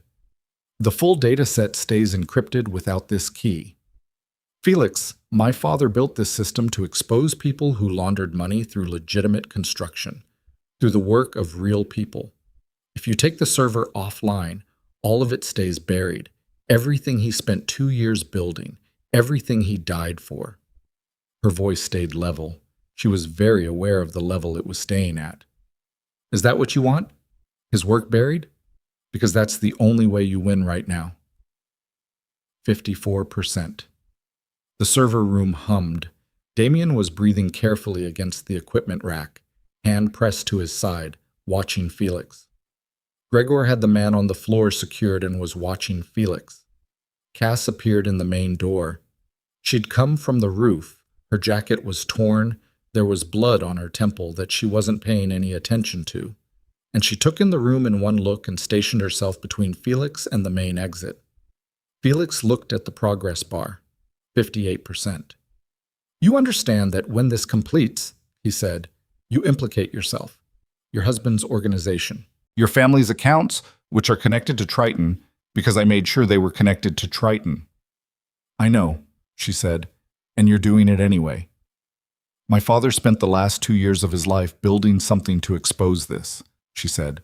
"Someone murdered him for it. I'm going to make sure it mattered." She paused. "That's it. That's the whole reason." 63%. Felix Rourke looked at her for a long moment. Then he looked at Damien, and she saw something pass across his face that was almost, not regret. Felix Rourke was not a man who had regret, but the nearest structural equivalent, a recognition of a miscalculation that had been building for years. "I underestimated the girl," he said. "You underestimated her father," Damien said. His voice was strained at the edges. Blood on the equipment rack behind him. 30 years of miscalculating the people in front of you. Felix looked at the door. At Cass. At Gregor. At the progress bar. 69%. And she could see him doing the mathematics of the room. Every exit, every variable. The same thing she'd done on a cardboard box lid in a warehouse 2 hours ago, and reaching the same conclusion she'd reached when she first looked at the numbers on the laptop screen. He ran. Not through the main door, through a third access she hadn't seen, a maintenance panel in the east wall that swung outward when he hit the release, and he was through it before Cass had covered half the distance across the room. "Let him go," Damien said. Cass stopped, looked back. "Let him go," he said again. "He can't run far enough." He nodded at the screen. 74%, 77. She stood at the terminal and kept her hand on the keyboard and watched the numbers climb. Damien slid down the equipment rack until he was sitting against it, hand still pressed to his side, and he watched the screen from the floor with the same complete attention he gave everything. "How bad?" she said. "Not fatal," he said. "Probably. Probably. Flesh. High left side. he breathed. I've had worse.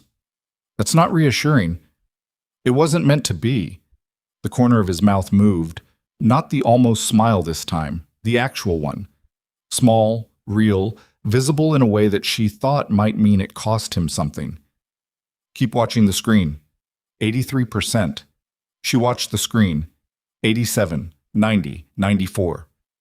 At 97%, the outbound monitoring alarm in the server room triggered, a red indicator on the panel above her head, silent but vivid, meaning somewhere in Felix's network a flag had fired and a signal had gone out. Whatever reinforcement was coming now, and the estimate had been 40 minutes from the city, and they had been in this building for 31 minutes. 98. 99. She held her breath without deciding to. The screen read, broadcast complete, transmission verified, 22,847 records distributed to 7 recipients. She let the breath out. The server room was very quiet under its white noise. Gregor was on his phone in the corner, moving people. Cass was at the main door. Damien was on the floor with his back against the equipment rack, and his eyes on the ceiling and his hand dark and wet at his left side. And she crossed the room and crouched in front of him, and he looked at her with those pale, colorless eyes. It's done, she said. I know. He looked at the ceiling. Your father's name is going to be on every front page in the country by tomorrow morning. Yes. And mine. Yes. She held his gaze. Do you want me to be sorry about that? He thought about it for a moment. A real consideration, not a rhetorical one. No, he said. She pressed her hand over his, over the wound, and felt his sharp intake of breath. We need to get you out of here before Felix's contractors arrive, she said. Gregor's handling the exit. I know. I'm telling you to focus. She held his eyes. Stay with me. He looked at her. The almost smile again. The real one. The small one. The one she'd only seen twice. I'm not going anywhere, he said. Good. She kept her hand over his and felt his pulse under her fingers. Strong, faster than normal. The body's emergency response running full, the basic animal machinery of a person trying to stay alive. And she thought about her father at the kitchen table and the card in her wallet and the $11 billion now in the hands of 7 different recipients who would spend the next 48 hours understanding what they had. Above them, the estate was moving again. She could hear Gregor's men establishing the perimeter, hear the quality of the sounds changing as the building came back under the right authority. Somewhere, Felix Rourke was running, and she didn't know yet what road he'd find at the end of that. Cass opened the main door. We have a car at the north access, she said. Gregor has the perimeter. Reinforcements will hit the east gate in approximately 8 minutes. She looked at Damien on the floor. Can he walk?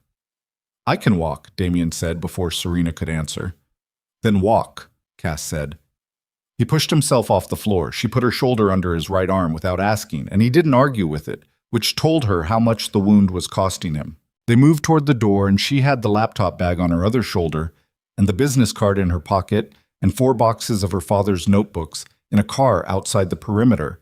And the broadcast was complete and in 7 inboxes, and already, somewhere, people were opening files and beginning to understand what they were looking at. They reached the corridor. Cass was 3 steps ahead, moving fast, when the shot came from the stairwell. Not a random shot. Controlled. Aimed at Damien. She felt him take it. Felt the impact through the contact between them, the lurch of his body, and the sound he made that was not a scream, but was close to it. And then they were both against the wall, and Cass was returning fire up the stairwell, and Gregor's voice was somewhere above them, and the corridor was very loud and very bright. She looked at Damien. His face was the color of old paper. His hand had gone to his right shoulder, the one not already compromised, and when she pulled his hand away, the damage was visible even in the corridor light. Damien. Her voice, saying his name, was something she didn't recognize. Not flat, not functional. Something underneath it that had been building for 3 weeks without her permission. Look at me. He looked at her. His eyes were still focused, still present, but his weight against the wall was heavier than it had been. You said you weren't going anywhere, she said. I'm not, he said. The words came out with effort. I just need a minute. Above them, the stairwell went quiet. Cass appeared at the top, gave a single hand signal. Clear. One shooter. One. Serena looked down the corridor toward the north access. 40 feet. She looked at Damien, the color of him, the effort it was taking to stay upright, the quantity of blood that was not staying where blood was supposed to stay. She made a decision. She put both his arms over her shoulders, both of them, and she took his weight, all of it, and she walked him down that corridor toward the north access and the waiting car and the gray winter morning outside. One step and then another, her legs burning with it, and her shoulders screaming and her mind completely clear in the way it only got when there was one structural problem and one solution, and everything else was noise. 40 feet. 30. Cass was ahead of them at the access door, holding it, the cold air coming through from outside, and behind them she could hear the distant sound of vehicles. Felix's contractors hitting the east gate, Gregor's men holding the perimeter. The last piece of a machine that had been running for 3 years, finally running into the wall she and her father and a 16-character key had built for it. 20 feet, 10. She got him through the door. The car got him to the hospital in 19 minutes. She knew this because she counted. Not deliberately. Her mind did it automatically, the architectural habit of measuring space and time, converting chaos into units she could hold. 19 minutes from the north access door of the estate to the emergency bay of a private medical facility, 40 minutes outside the city that Gregor had called ahead to without being asked, because Gregor had apparently been doing this long enough to know what came next before being told. She sat in the back with Damien's head in her lap, and both her hands pressed against his right shoulder, and the car moved fast through the pre-dawn dark, and she talked to him, not about anything significant, about the estate's kitchen tile, the blue and white pattern, how it didn't match the rest of the house, how someone had chosen it anyway, and she'd never asked who, about the library with the south-facing light, about the fact that she'd never once used the sitting room in the east wing for actually sitting. Small inventory, the contents of 3 weeks, spoken in a level voice to keep him conscious and present. He listened. She knew he was listening because periodically, between the long silences that scared her, he said something short and dry that told her he'd caught the thread. The tile was my mother's choice, he said, somewhere around minute 11. His voice was careful, rationed. Your mother lived in that house? She chose the tile before she saw the house. Sent it ahead. A pause, and she could hear what the pause was costing him. She liked the pattern. She never actually moved in. Where did she go? Somewhere better, he said. And then the silence that followed was a different kind, and she didn't push on it. At minute 16, she felt his weight change against her hands, a drop in the quality of his presence, not unconsciousness, but its approach, the body beginning to triage. She pressed harder, told him about a building she'd designed in her second year at the firm, a small mixed-use project in a transitional neighborhood. The first time she'd had a client change their mind 3 times. And she'd had to rebuild the load calculations from scratch each time, and had been furious about it, and had then, when the building was done and she'd walked past it the first morning after construction completed, understood that the third version was better than the first 2 had been. You liked being wrong, he said. I liked being made to be right, she said. There's a difference. Is there? Yes. He made a sound that might have been the actual smile, and she pressed her hands against his shoulder and counted the minutes until the car stopped. The surgical team took him immediately. She stood in a corridor that was clean and quiet and smelled like industrial antiseptic, and she watched them move him through a set of swinging doors, and then the doors were closed and she was alone in the corridor with Cass and dried blood on both her hands. Cass found a bathroom, brought her back paper towels wet with water, stood beside her while she cleaned her hands without speaking, which was the right thing to do. The broadcast, Serena said. Gregor confirmed it went through before we left the server room, Cass said. 7 recipients, 3 federal agencies, 2 financial regulatory bodies, 2 journalists. She paused. The first confirmation email came in at 4:52 a.m. from FinCEN. They've opened a preliminary inquiry. How long before it goes public? 12 hours, maybe less. The journalists are faster than the agencies. Cass looked at the swinging doors. The Volkov Capital Holdings connection is going to be in every story. I know. There'll be investigators here within the day. I know. Serena dropped the paper towels in the waste bin, looked at her hands, clean now, but she could still feel the pressure of them against his shoulder, the tactile memory of the wound. What happened to Felix's contractors at the East Gate? Gregor held the perimeter. 3 of Felix's men were detained. The rest scattered when the federal advisory went out over the law enforcement network. Gregor's contact at the bureau flagged the estate address as an active scene. Cass paused. Felix wasn't with them. He ran before the contractors arrived. Yes. Serena nodded. She'd expected that. Felix Rourke had been building an exit for 3 years alongside everything else. The offshore accounts, the parallel identity documentation, the logistics of a man who had always planned to disappear when the moment was right. He'd been running for the door since the server room, and the door had been ready for him. He'll surface, she said. Eventually, Cass agreed. The dataset has his name in 17 places. There's no jurisdiction he can land in where that doesn't follow him. She paused. It's going to be a long chase. As long as it needs to be, Serena said. She went and sat in a chair in the corridor and put her bag on her lap, and felt the hard drive through the fabric and the business card in her pocket, and she sat with all of it. The weight of the night, the weight of the 3 weeks before it, the weight of 18 months before that, and she let it be as heavy as it was. Cass sat beside her and didn't talk. It was, Serena thought, one of the more valuable things a person could do for another person, and she'd remember it. Yet, he was in surgery for 4 hours.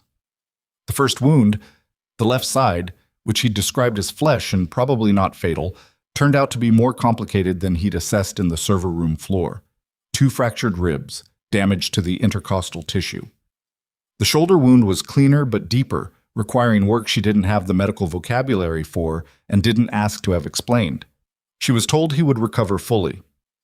The doctor who told her this was a compact, precise woman of around 50 who gave information the way Damien gave information, without excess, without false comfort, just the weight of what was true.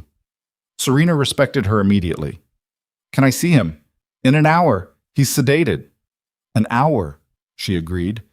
She used the hour to call Gregor, who gave her a situation report in the same stripped-down format she'd come to expect from people who operated in this world. Facts, numbers, status, no commentary. The estate was secure. Felix's remaining men had cleared. 2 of Gregor's team were injured, neither critically.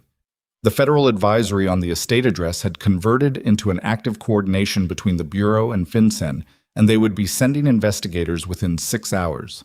She needed to be available for interview. I'll be available, she said. There will be questions about your role in the broadcast, Gregor said. Carefully. I know. About the marriage. About the debt structure. About what you knew and when. Gregor. She kept her voice even. My father spent 2 years building evidence against the exact network that orchestrated his death and my husband's organization's corruption. I activated his system from a server room while people were shooting at us. I'm not concerned about questions. A pause. All right, he said. Then after another pause, the kind that carries something that doesn't fit easily into words. Your father built something worth protecting. She looked at the corridor wall. Yes, she said. He did. She hung up and went to find coffee, which turned out to exist in a small room off the main corridor, and she stood there with a paper cup and watched the sky outside the narrow window go from black to deep blue to the first tentative gray of morning. And she thought about her father at his drafting table. The same green notebooks, the same careful handwriting, the same particular quality of patience she'd always attributed to stubbornness and was now understanding had been something else. A man who had believed that documenting a thing correctly was not the same as being passive about it, that the record was an act. She'd thrown away the piece of paper he left on her counter. She'd carried the card without knowing it for 18 months. He trusted her anyway. She finished the coffee, went back to the corridor, sat down, waited. When she went in, he was awake. Not fully. Sedation's edge, the blurred quality of a person fighting toward consciousness from underwater.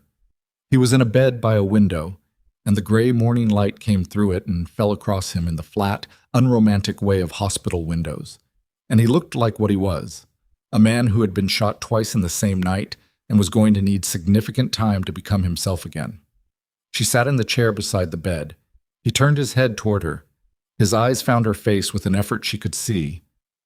"The broadcast," he said. His voice was raw, complete. 7 recipients. FinCEN opened an inquiry at 4:52. A breath, the closest thing to relief she'd seen on him. "Felix?" "Gone. Gregor's managing the scene. Investigators are coming." He processed this in the slow, effortful way of a man moving through sedation. "My name is on the holdings account." "Yes." "That's not going away." "No," she agreed. "It's not." He looked at the ceiling. The gray light moved slightly as clouds shifted outside. "I need to talk to a lawyer." "You need to sleep first." "Serena." "Sleep first," she said, "and then a lawyer." He looked at her. The pale eyes were clearer than she'd expected, pain and exhaustion, and the chemical weight of sedation, but underneath it, present. The same quality of attention he brought to everything, damaged but intact. "Why did you stay in the corridor?" he said. She knew what he meant. The server room, the decision to get him out rather than pursue Felix, the 40 feet down the corridor with both his arms over her shoulders and her legs burning with his weight. "Because the broadcast was complete," she said. "Felix running was acceptable. You not making it out wasn't." "That's a strategic answer." "It's the answer I have." He held her eyes for a moment. The sedation was pulling at him, she could see it in the weight of his eyelids. "I know what I was," he said. "What the organization was. I'm not asking you to—" "I know what you were," she said. "I also know what you did in that server room. And what you didn't do." She held his gaze. "Go to sleep." He was quiet for a moment. Then, "The tile." "What?" "The kitchen tile. My mother chose it because she grew up with a pattern like it. In a house she didn't own. She always said if she ever had a house of her own, she'd have that tile." His voice was getting slower. "She never lived in the estate. She died before it was finished. I kept the tile because—" He stopped. "Because she chose it," Serena said. "Yes." She looked at his face, the asymmetry of the jaw, the broken and reset quality that she'd thought was severity and was learning was just the physical record of things he'd survived. She thought about what it meant to carry the choices of someone you'd lost into the architecture of your life. She knew something about that. She'd been sitting in her father's office chair for 18 months. "Sleep," she said. He slept. The investigators arrived at 9:15 in the morning. There were 4 of them, 2 from FinCEN, 1 from the FBI Financial Crimes Unit, 1 from a joint task force she'd never heard of whose jurisdiction she didn't ask about. They were professional and thorough, and they asked her the same questions in 3 different configurations over 2 hours, and she answered all of them with the same completeness, in the same order, starting with the night Gregor walked into her office and ending with the server room and the progress bar and the number 99 becoming 100. She gave them the hard drive. She gave them the notebooks, all 4 boxes, the full record of her father's 2 years of work. She gave them the business card, which one of the FinCEN agents held for a long moment with an expression that was almost reverence before bagging it as evidence. She told them about Felix Rourke, about Triton Consolidated, about Marcus Chen and David Reyes and the fabricated debt and the forged marriage contract, and the holding company that had been kept active without Damien's knowledge as a pass-through for funds he'd dissolved his connection to 3 years prior. She told them all of it. At 11:30, one of the FBI agents, a woman around 40, with the careful, specific attention of someone who had spent a career listening for the detail that changed the shape of everything, put down her pen and looked at Serena directly. "You activated a broadcast that included evidence implicating your own husband," she said, knowing it would. "Yes." "Why?" Serena looked at the table, at her hands, at the paper cup of water someone had brought her an hour ago that she hadn't touched. "Because my father built it to be used," she said, "not to be leverage, not to be a negotiating position. He built it to be seen." She paused. "He didn't get to decide when." I did. The agent looked at her for a moment, then she picked up her pen. The Volkov Capital Holdings account, she said. The reactivation documentation. We'll be pulling the forensic record of who authorized that reactivation. It was Felix Rourke, Serena said. You'll find his signature on it, not Damien's. We'll verify. I know you will, she said. That's the point. 3 weeks after the night at the estate, the story was on the front page of every major financial publication in the country. The headline numbers were what led: $11.3 billion, 43 entities, 9 states. But the story underneath the numbers was what stayed. A construction company owner who'd spent 2 years quietly building an exposure system and had been murdered before he could deploy it. The technology distributed through his daughter to a man she'd been forced to marry as payment for a debt that didn't exist.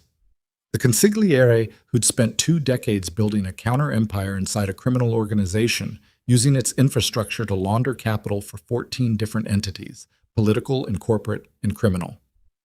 Felix Rourke was arrested 6 weeks later. He'd made it to a coastal country that had an extradition agreement it had never been asked to enforce before. He was extradited. He was charged with 41 counts, including 2 murders. Her father's, which forensic reconstruction of Triton's operational timeline placed within Felix's direct authorization, and Marcus Chen's, which was corroborated by communications recovered from a satellite phone network the investigators traced through the hardware Cass had pulled from the server room wall. The trial was 18 months away. Serena didn't think about the trial. She thought about it occasionally in the way you think about a structural load you've accounted for. It's there. It's real. You've built around it. You let it do what it's going to do. Damien was released from the medical facility after 11 days. He came back to the estate on a Tuesday morning in early March, when the trees along the private road had just begun to show the first suggestion of what they might do in spring. Serena was there. She'd spent the 11 days at the estate, meeting with investigators, meeting with her company's lawyers, meeting with the legal team. Damien's organizational attorney had assembled to address the holdings account evidence. She'd also, in the time between meetings, opened the remaining boxes from storage, not just the 4 blue ones, all the others, all of her father's accumulated material, and gone through them properly, the way she'd been not quite ready to do for 18 months. She'd found things she expected: site drawings, project records, 20 years of the particular paper residue of a working life. She'd also found a photograph she hadn't known existed, her father at a drafting table, much younger, early in his career, bent over plans for a building she recognized as one of his first completed projects.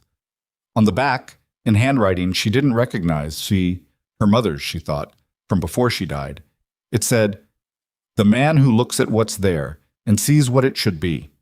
She'd put it in the east wing, on the windowsill above the drafting table. When Damien came in from the car, moving carefully with the particular controlled economy of a man managing pain that wasn't finished with him, she was in the main hallway. He looked at her. She looked at him. Neither of them had spoken since the hospital, except through intermediaries about logistics. "The east wing," he said. "Your rooms." "They're my rooms," she agreed. "They can stay that way." He said it carefully, not as a negotiation, as an acknowledgement of something that had become true without being formally established. "I know," she said. He looked at her. The pale eyes were clearer than they'd been in the hospital. Rest and recovery had given them back their particular quality of attention. "The marriage contract," he said. "The original terms. I've had the attorneys prepare documentation that would void it, given the circumstances of how it was executed." He paused. "I want you to know that exists, that you can use it." "I know," she said again. "I'm not—" He stopped, started again. "I'm telling you it exists and that I won't contest it, whatever you decide." She looked at him for a long moment.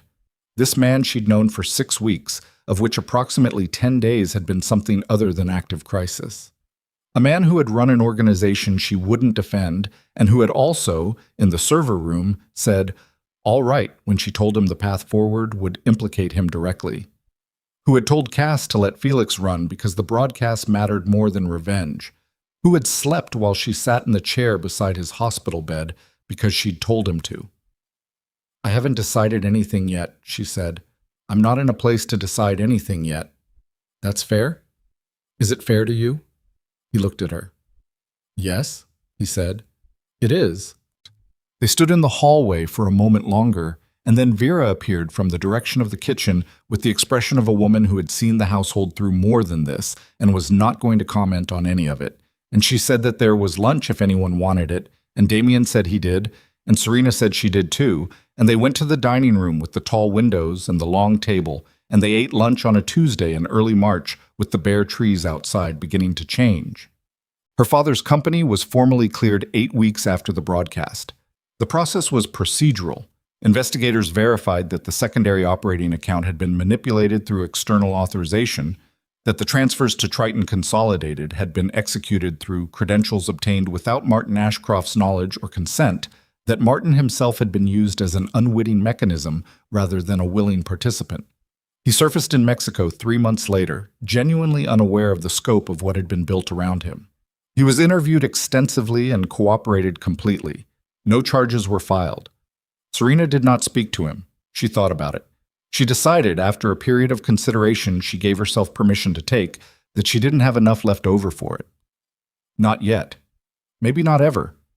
The particular forgiveness that required her to understand him as a victim of the same thing she'd been a victim of. She could see the logic of it. She could hold the structure of it, but she couldn't inhabit it yet. She told herself she'd revisit it later. She was probably going to revisit it later. The company restructure took 4 months. She kept 11 of the 17 employees. The 6 she let go received severance that depleted what was left of the operating accounts, which she didn't regret. Elena, the site manager who'd been with her father for 12 years, whose daughter was starting college in September, stayed on as operations director. The company's name changed. Not away from Ashcroft, toward it. She dropped the construction group and renamed it simply Ashcroft, which was her name and her father's name and the name of the work, and she registered it with a new focus. Cybersecurity consultation for construction and infrastructure firms, specializing in identifying financial exploitation patterns in project accounting. Her father's work, made practical, made ongoing. The AI system, the prototype, the thing he'd spent 2 years building, was acquired by a federal task force as evidence, and then, after the trial proceedings established its provenance and legality, returned to her as its rightful inheritor. She wasn't sure yet what to do with it beyond what it had already done. She was thinking about it. She thought about a lot of things these days in a way she hadn't for 18 months. There was a quality of space in her thinking now that hadn't been there before. She'd been running on triage and urgency for so long that the absence of immediate crisis felt, initially, like something was wrong, and then, incrementally, it felt like air. But Damien spent the spring cooperating with federal investigators. He did it without a public statement, without a lawyer who was trying to manage perception, without the particular performance of remorse that investigations of this kind often generated in their subjects. He answered questions directly. He provided documents. He gave investigators access to organizational records that would take them years to fully process. His own exposure through the holdings account was complicated, legally. The forensic timeline established that he'd directed its dissolution in good faith and that Felix's reactivation had been unauthorized. But complicated was not the same as resolved, and he didn't pretend otherwise. He also began, quietly, in coordination with 2 of the investigators he'd come to respect, dismantling what remained of the organization's operational infrastructure. Not by force. There was no force left, and he wasn't in a position physically or legally to apply it. By information. By providing, piece by piece, the accumulated knowledge of 20 years inside the system to people whose job was to work from the outside. He didn't tell Serena he was doing this. She found out because one of the FinCEN agents mentioned it in passing during a follow-up interview in May, with the careful neutrality of someone giving her information they thought she should have and not telling her what to do with it. She sat with it for a day.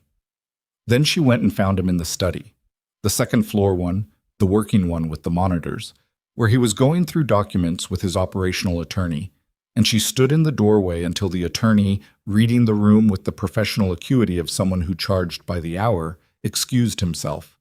"You're dismantling it," she said. He looked at her. "Yes." "You didn't tell me." "No." "Why?" He held her eyes. "Because it's not something I need credit for. It's just what's next." A pause. "And because I didn't want you to factor it into any decisions you hadn't finished making yet." She looked at him for a long moment. The afternoon light came through the window behind him and made his face harder to read, which she suspected he knew. "That's either very considerate or very strategic," she said. "Possibly both," he said. She leaned against the doorframe. "The holdings account exposure, where does that land legally?" "Probably a fine, possibly supervised disclosure requirements for some period." He said it without evasion. "My attorney thinks prosecution is unlikely given the forensic timeline. She also thinks I should stop volunteering information to investigators, which I've been ignoring." "Why are you ignoring her?" He looked at the window. "Because I've spent 20 years operating in the space between what's legal and what isn't, and I'm tired of living in that space. And because—" He stopped. "Because what?" He looked back at her. "Because your father spent 2 years building something that would make that space visible. And someone killed him for it. And the least I can do with what I know is make the space a little smaller." The room was very quiet. Outside, the estate's grounds were fully green now. The trees that had been bare when she arrived were fully themselves, full and heavy with late spring. And through the window she could see the south lawn in the afternoon light, and it was, she thought, genuinely beautiful in a way that the winter version of it hadn't prepared her for. "My father would have found you very complicated," she said. "I imagine so. He would have liked you anyway. He always liked complicated things." She paused. "He used to say that simple structures were impressive, but complicated ones were interesting." Something moved in Damien's expression, not the almost smile, something quieter and less guarded than that. "Is that what we are?" he said. "A complicated structure." "I don't know what we are yet," she said. "I told you I haven't decided anything." "You did." "I'm still not deciding anything." "I know." "But I'm not using the documentation," she said. "The voiding documentation. I'm not using it right now." He held her eyes. "All right," he said. "That's not a decision," she said. "That's just where I am." "I understand the difference," he said. She pushed off the doorframe, turned to go, then stopped, the way she'd stopped in his office doorway the night they'd first talked about Felix, the night she'd used his name without the surname for the first time. "Damien." "Yes." "The photograph on the windowsill in the east wing, the one on my drafting table." "I saw it." "My mother wrote that on the back. The caption." "I know," he said. "I recognized her handwriting. I found it once, years ago, in a different box. I put it back because it wasn't mine to keep." He paused. "I'm glad it's on the windowsill." She stood in the doorway for one more moment. Then she went back down the hall toward the east wing and the drafting table and the south-facing light and the work that was waiting for her. The rooftop of the Ashcroft building, restored, structural repairs completed in late summer, the facade cleaned back to its original brick, was accessible through a stairwell she'd redesigned herself. She went up on a Thursday evening in early October when the days were starting to shorten and the air had the particular quality of early autumn in the city. Sharp, slightly smoky, the smell of something ending and something else preparing to begin. The city spread in every direction, lit and moving, the particular dense texture of a place that held millions of lives in close proximity and managed, most of the time, not to collapse under the weight of that. Damien came up 15 minutes after her. He moved well now. The shoulder had healed cleanly, and the left side, which had been the more complicated wound, had resolved without the lasting complications the surgical team had initially thought possible. He was not what he'd been before the estate, and both of them understood that, and neither of them was pretending otherwise. He came and stood beside her at the roofline and looked out at the city. "Elena's daughter started college," Serena said. "I know, you told me." "She's studying environmental engineering." She looked at the skyline. "Her mother cried at orientation. Elena doesn't cry at things normally. She texted me a photo and said she didn't know why she was telling me. Because you're the reason it happened, Damien said, or part of it. My father's company is the reason it happened. Elena's 12 years of work is the reason it happened. I just didn't let it collapse. She paused. There's a difference. There is, he agreed. But you're allowed to count the things you held up. She looked at him. He was looking at the city, the lights of it, the movement of it, the asymmetric jaw, the silver at his temples, the way he stood with his weight slightly adjusted for the shoulder that was still in recovery and probably always would be slightly different from before. The trial starts in April, she said. Yes. Are you ready for it? I'll be ready for it, he said. Not the same thing, and both of them knew it. Felix's attorney is already floating the argument that the broadcast was illegally obtained, that I didn't have authorization to use my father's system. It won't hold, Damien said. The system belonged to your father. You're his inheritor. The data was obtained by him through legal means and documented as such. He paused. My attorneys are certain. Mine too, she said. I'm still thinking about it. That's your habit, he said. Thinking about the structural problem after the structure's already held. She looked at him. That's a very specific thing to notice. I've had time to notice things. He looked at her. The pale eyes in the evening light had the quality she'd come to know. Complete, unhurried attention. I notice most things about you. She looked back at the city. The skyline did what it always did, which was hold still while everything inside it moved. Buildings her father had worked on were down there somewhere. Buildings she had worked on. The city's accumulated structure, built by thousands of people over decades, most of whom would never know whose hands had touched the same materials, the same load-bearing elements, the same fundamental problem of how to build something that would stand.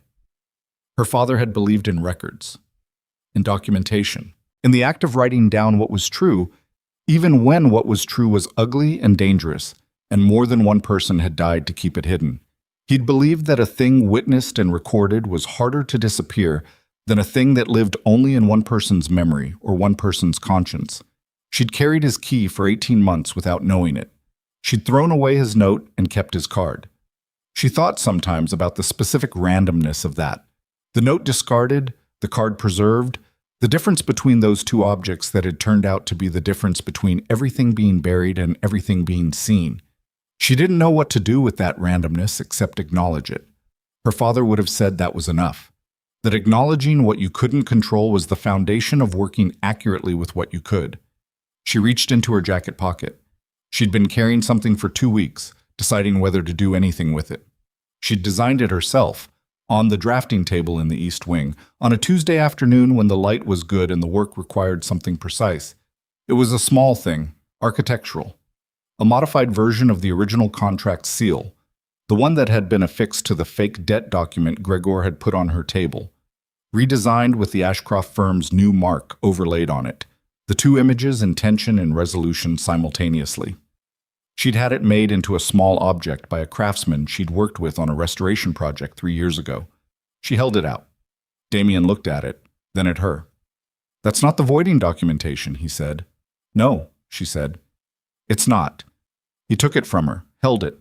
His thumb moved across the surface of it, the way she moved her hands across structures, reading it. You said you hadn't decided anything, he said. I said I hadn't decided anything yet, she said.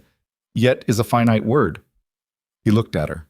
Something in his expression was finally fully unguarded.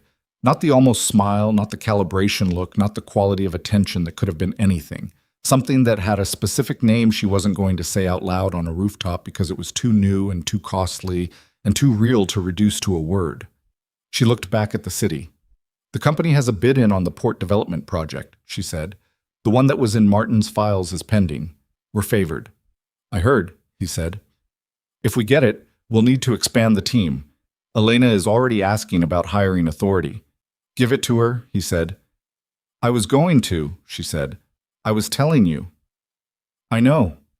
The quiet. The October air between them. I like being told things. I know you do, she said. It's one of the less complicated things about you. He said nothing. She said nothing. The city moved below them, indifferent and enormous and full of the lives of people who had no idea what had happened in a server room 9 months ago. No idea about the 43 entities or the $11 billion, or the 2 wounds or the 40 feet of corridor with both his arms over her shoulders and her legs burning. They would know eventually. The trial would surface it. The journalists were still working through the dataset and would be for years.